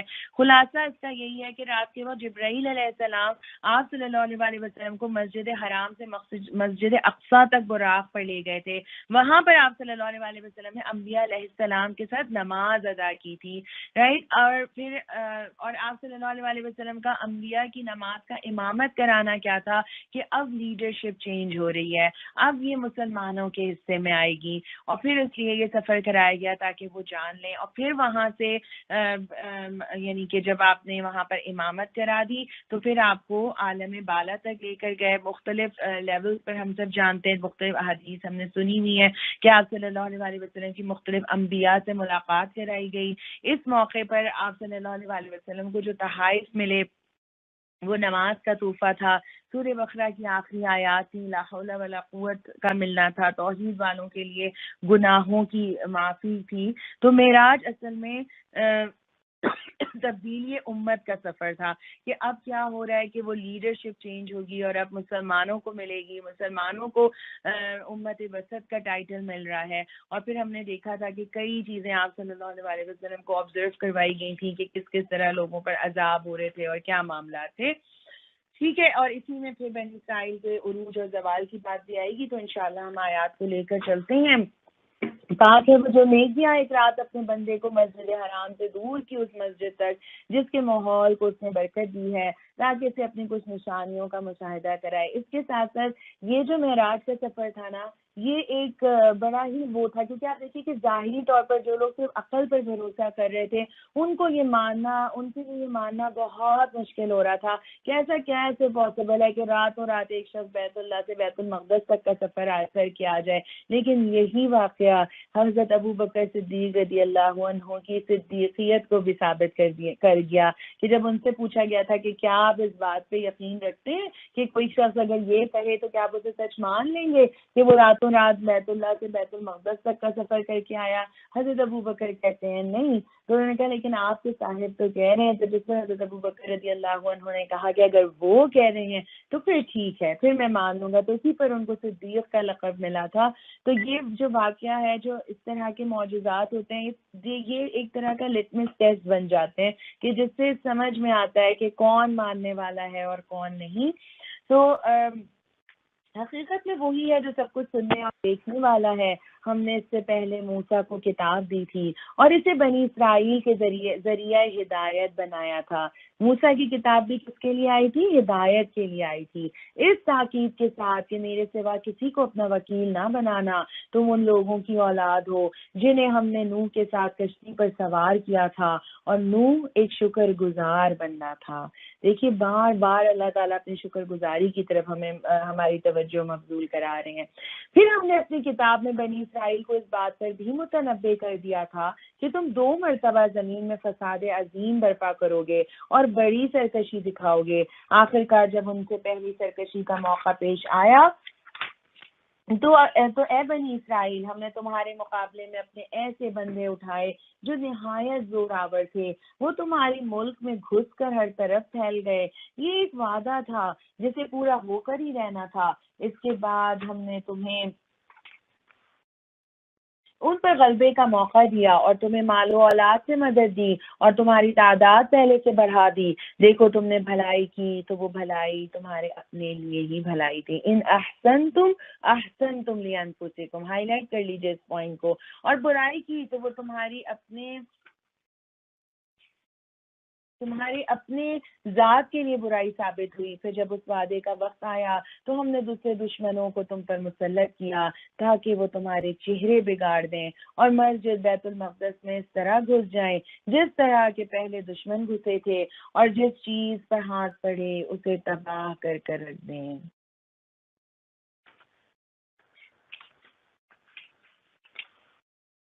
ہو سکتا ہے کہ اب تمہارا رب تم پر رحم کرے، لیکن اگر تم نے اپنی سابق روش کا اعادہ کیا تو ہم بھی پھر اپنی سزا کا اعادہ کریں گے. اور کافر نعمت لوگوں کے لیے ہم نے جہنم کو قید خانہ بنا رکھا ہے. جی یہاں پر کیا بات ہے، بنی اسرائیل کی کچھ ہسٹری بتائی گئی ہے، کیونکہ یہاں پر ابھی ہم دورہ قرآن کے دوران اس ہسٹری کو زیادہ نہیں لیں گے، بلکہ ہم یہ دیکھیں گے کہ ان آیات میں ہمارے لیے عمل کی کیا بات ہے. اللہ سبحانہ و تعالیٰ نے یہاں جس چیز کو مینشن کیا وہ کیا ہے کہ جب وہ جو کتاب اللہ نے موسیٰ کو دی تھی اس کا دنیا میں آنے کا مقصد کیا تھا کہ اسے کتاب ہدایت بناؤ، اس سے اپنی زندگی گزارنے کے اصول لو، اس سے اپنے لیے سبق لو. لیکن جب قومیں اس کتاب ہدایت کو کتاب ہدایت نہ سمجھیں، اسے پیچھے ڈال دیں، اس کو مضبوطی سے نہ تھامیں، تو پھر اللہ تعالیٰ ان کے اوپر دشمنوں کو مسلط کرتے ہیں، دوسری قوموں کو مسلط کر دیتے ہیں جو کبھی ان کو فزیکلی غلامی میں لے لیتی ہیں اور کبھی مینٹلی طور پر وہ غلام بن جاتے ہیں، ذہنی غلام بن جاتے ہیں. اور جو ہمیں آج بھی اپنے آس پاس دیکھتا ہے، یہ اللہ کا انتقام ہوتا ہے ان قوموں کے ساتھ جو اللہ کی دی گئی اس نعمت کو شکر ادا نہیں کرتی. اور پھر کیا ہوتا ہے، یعنی ان کتابوں کو جب وہ کوئی بھی قوم جب اپنی کتاب کو جو اللہ نے اس کو بھیجی، اور اللہ نے ہر قوم کو جو بھی کتاب بھیجی تھی وہ اس کی ہدایت کے لیے بھیجی تھی، مگر جب انسان اس کو زندہ کتاب بنانے کے بجائے مردوں پہ پڑھے جانے والی کتاب بنا لے، جب وہ اس سے ہدایت نہ لے، جب وہ اس سے صرف برکتیں تو لے لے مگر ہدایت نہ لینا چاہے، تو پھر قوموں کا انجام وہی ہوتا ہے جو پہلے ہوا۔ اور دیکھیے کس طرح اللہ سبحانہ تعالیٰ نے کہا نا کہ ہم نے تمہارے دشمنوں کو تم پر مسلط کیا تاکہ وہ تمہارے چہرے بگاڑ دیں اور مسجد بیت المقدس میں اسی طرح گھس جائیں جس طرح پہلے گھسے تھے۔ اور پھر یہی ہوتا ہے، یہی ہو جاتا ہے کہ پھر ایک وقت آتا ہے کہ پھر وہ قومیں اپنے دین پر ہی شرمندہ محسوس ہوتی ہیں۔ آئیے اب دیکھتے ہیں قرآن کی کچھ صفات۔ ان ھذا القرآن یہدی للتی ہی اقوم ویبشر المؤمنین، حقیقت یہ ہے کہ قرآن وہ راہ دکھاتا ہے جو بالکل سیدھی ہے، جو لوگ اسے مان کر بھلے کام کرنے لگیں انہیں یہ بشارت دیتا ہے کہ ان کے لیے بڑا اجر ہے، اور جو لوگ آخرت کو نہ مانیں انہیں یہ خبر دیتا ہے کہ ان کے لیے ہم نے دردناک عذاب مہیا کر رکھا ہے۔ دیکھیے جو بھی قوم، پیچھے جو میں نے قوموں کی بات کی اس میں ایک پوائنٹ اور ذہن میں رکھیے گا کہ کسی بھی قوم کے جو سیاسی حالات ہوتے ہیں نا وہ ان کے اخلاقی حالات کی پیداوار ہوتے ہیں۔ اصل میں نا جو بھی سچویشن جس جگہ گزر رہی ہوتی ہے وہ قوموں کے اخلاق کی وجہ سے ہی وہ ان مصائب کا شکار ہوتے ہیں۔ یہاں جو بات کی گئی ہے کہ قرآن کے بارے میں کیا کہا کہ وہ راہ دکھاتا ہے جو بالکل سیدھی الائنمنٹ ٹول ہے۔ قرآن ہمارا اسٹیئرنگ ویل ہے، یہ ہمیں لے جا کر اس سبیل الجنہ پہ چلاتا ہے اور سیدھے راستے پہ چلاتا ہے، وہ راستہ جو اللہ سے ملاتا ہے، رائٹ، وہ راہ دکھاتا ہے جو بالکل سیدھی ہے۔ اور پھر جو لوگ اسے مان لیتے ہیں، جو اس کتاب پر ایمان لے آتے ہیں، اسے اپنی کتاب ہدایت بنا لیتے ہیں، تو پھر کیا ہوتا ہے وہ ہر قسم کی غلامی سے آزاد ہو جاتے ہیں۔ پھر ان کے لیے بشارت ہوتی ہے۔ دیکھیے کہ اگر آپ جن لوگوں نے بھی جی پی ایس دیکھا ہے، یہ قرآن کیا ہے؟ یہ ایک نیویگیٹر سسٹم ہے نا، نیویگیشن سسٹم ہے جو کہ ہمیں نیویگیٹ کرتا ہے۔ کیا ہو رہا ہوتا ہے؟ اندر سے آوازیں آ رہی ہوتی ہیں، ٹرن اراؤنڈ وین پاسبل، غلط ٹریک لے لیا، غلط ایگزٹ لیا ہے، پلٹ آؤ، ابھی بھی ٹائم ہے، پلٹ آؤ۔ کرنے کا کام کیا ہے کہ اس کتاب کو ہدایت کے لیے ہی استعمال کیا جائے۔ اور سوچئے کہ اللہ کا اس بات پر شکر ادا کریں میں اور آپ مل کر کہ اللہ نے ہماری زندگی میں یہ کتاب ہم سے کھلوا دی ہے، ورنہ سوچئے کہ اگر مرنے کے بعد کھلتی تو پھر کیا فائدہ تھا، کیا ملتا ہمیں اگر مرنے کے بعد لوگ ہمارے پیچھے اس قرآن کو پڑھ رہے ہوتے۔ میں 2 سیکنڈ دوں گی آپ کا، دل سے کیجیے الحمدللہ رب العالمین، الحمدللہ رب العالمین، الحمدللہ رب العالمین۔ اے اللہ آپ نے جو یہ راستہ ہمیں دکھایا ہے اس پر قائم رکھیے گا، یا اللہ اس قرآن کو ہمارے لیے ہدایت کا ذریعہ بنا دیں، یا اللہ ہمیں اسے صراط مستقیم پر روشنی لینے والا بنائے، آمین۔ انسان شر اسی طرح مانگتا ہے جس طرح خیر مانگنی چاہیے۔ انسان بڑا ہی جذب باز واقع ہوا ہے، یہ کیا بات ہے، کیسے شر مانگتے ہیں؟ دیکھیے اپنے ہی بچوں کو بد دعائیں دینے لگتے ہیں، کبھی کسی مشکل میں آتا ہے انسان سوچتا ہے بس بری بری باتیں منہ سے نکالنا، گندی گندی باتیں کرنا، کسی کو کبھی اپنے ہی بچے کو برا بھلا کہہ دینا۔ اگر انسان خود کو سوچے کہ واقعی اگر یہ بات سچ ہو جائے جس طرح وہ مانگ رہا تھا، یعنی انسان شر اس طرح مانگتا ہے جیسا خیر مانگنی چاہیے۔ اپنی زبانوں کا استعمال بہت احتیاط سے، بہت کسی کو یعنی کہ بد دعائیں دینا، برا بھلا کہنا بہت غلط بات ہے، کہ اللہ تعالیٰ کہتے ہیں انسان بڑا ہی جلد باز واقع ہوا ہے۔ دیکھو ہم نے رات اور دن کو 2 نشانیاں بنایا ہے، رات کی نشانی کو ہم نے بے نور بنایا اور دن کی نشانی کو روشن کر دیا تاکہ تم اپنے رب کا فضل تلاش کر سکو اور ماہ و سال کا حساب معلوم کر سکو۔ اسی طرح ہم نے ہر چیز کو الگ الگ ممیز کر کے رکھا ہے۔ ہر انسان کا شگون ہم نے اس کے گلے میں لٹکا رکھا ہے، اور قیامت کے روز ہم ایک نوشتہ اس کے لیے نکالیں گے جسے وہ کھلی کتاب کی طرح پائے گا۔ پڑھ اپنا نامہ اعمال، آج اپنا حساب لگانے کے لیے تو خود ہی کافی ہے۔ اللہ اکبر و کبیرہ۔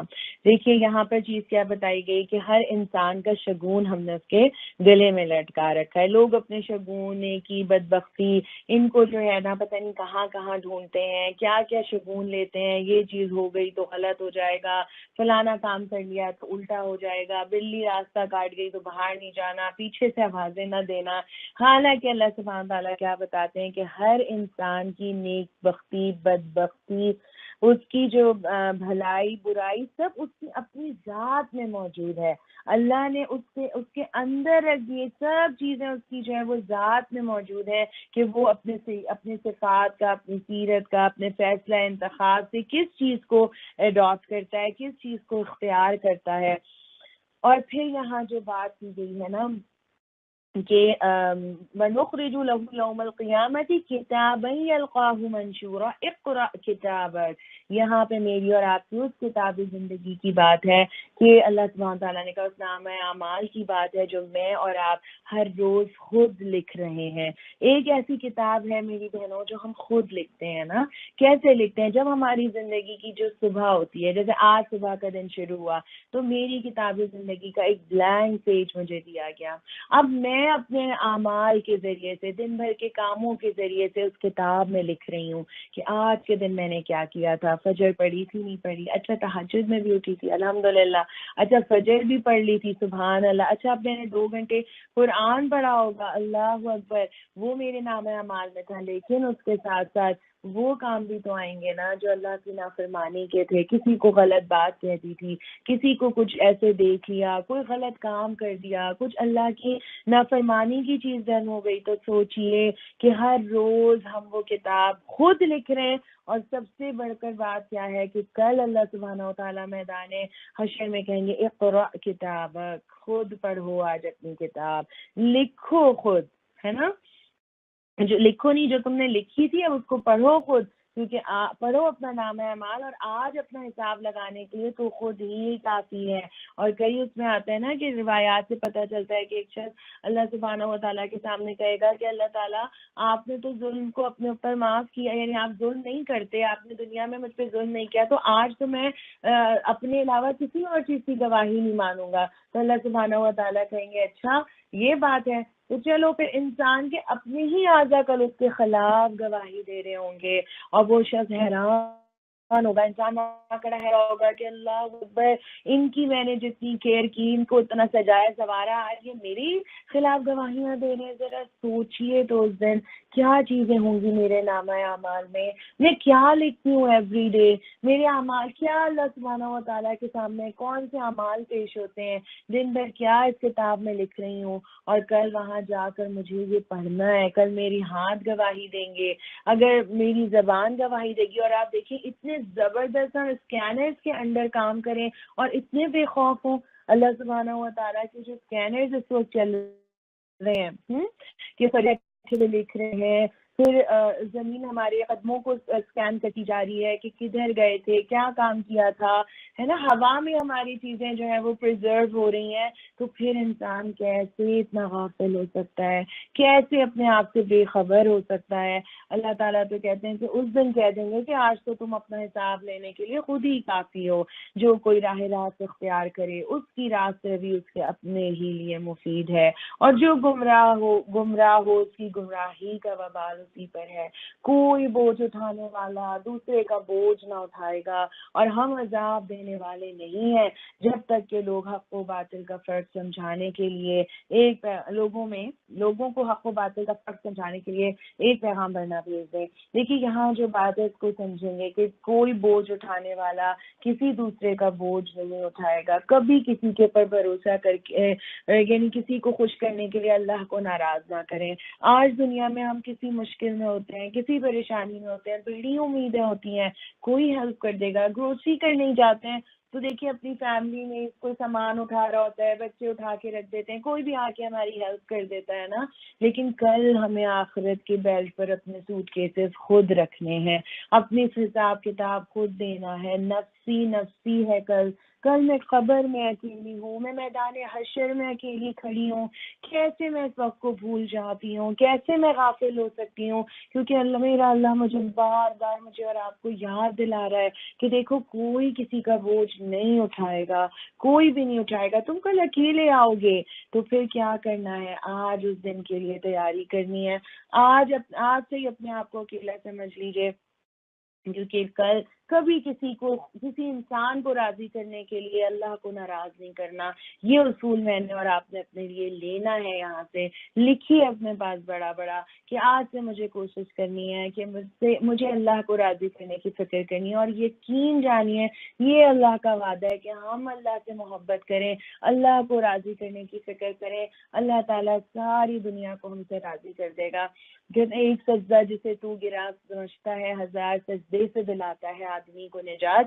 تو ایک اللہ کو راضی کرنے کی فکر کرنی ہے ہم نے, اور پھر باقی چیزیں اپنے ذہنوں سے نکال دیجئے. بھول جائیے لوگ کیا کہیں گے, یہ فکر کیجئے کہ میرا رب کیا کہے گا, وہ مجھے کیسے دیکھنا چاہتا ہے. اس کے پاس جب میرے نامہ اعمال جاتے ہیں تو اس میں کیا جاتا ہے, میرے اللہ مجھے کیا دیکھتے ہیں, کیسا پاتے ہیں. کہ آج کا دن جو بھی آج دیکھیے, آج آپ نے پورے شعور کے ساتھ آج کا دن گزارنا ہے کہ میں اپنی کتاب زندگی میں آج کیا لکھ رہی ہوں.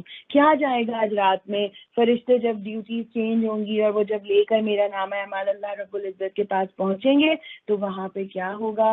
وما علینا الا البلاغ. اللہ سبحانہ و تعالی ہمیں توفیق عطا فرمائے کہ ہم اس قرآن سے اپنے لیے بہترین عمل لینے والے بنے. ہمیں کل کی فکر لگ جائے, ہم آج کو بھول کے کل کی فکر کرنے والے ہو جائیں. ہم اللہ کی دی ہوئی نعمتوں کو اس کے راستے میں لگانے والے بن جائیں. ہم اس کتاب سے ہدایت لینے والے بن جائیں. اللہ تعالیٰ اس کتاب کو ہماری قبر کا نور بنا دے. اللہ سے ہماری قبر کا ساتھی بنا دے. اللہ رب العزت ہمیں اس کتاب سے تقویٰ لینے والا بنائے کہ وہ ایسا تقویٰ, اللہ کا ایسا ڈر, ایسی محبت جو ہماری گناہوں کے بیچ میں حائل ہو جائے. اللہ جو بھی ہم اس وقت پڑھ رہے ہیں, محنت کر رہے ہیں, یا اللہ اس کتاب کو سمجھنے کی کوشش کر رہے ہیں, اے اللہ ہمارے اس راستے کو ہمارے لیے آسان کر دے. یا اللہ جو بھی ہم پڑھیں اس کتاب کو ہمارے عمل کی کتاب بنا دے. اے اللہ ہمیں توفیق عطا فرما کہ ہم سیدھے راستے کو سمجھنے والے ہوں, اس پر چلنے والے ہوں, اور اس پر مل کر چلنے والے ہوں. آمین الہی آمین. وما علینا الا البلاغ. ربنا تقبل منا انك انت السميع العليم وتب علينا انك انت التواب الرحيم. سبحانك اللهم وبحمدك نشهد ان لا اله الا انت نستغفرك ونتوب إليك. آمين الہی آمین. بسم اللہ الرحمن الرحیم. والعصر ان الانسان لفی خسر الا الذین آمنوا وعملوا الصالحات وتواصوا بالحق وتواصوا بالصبر.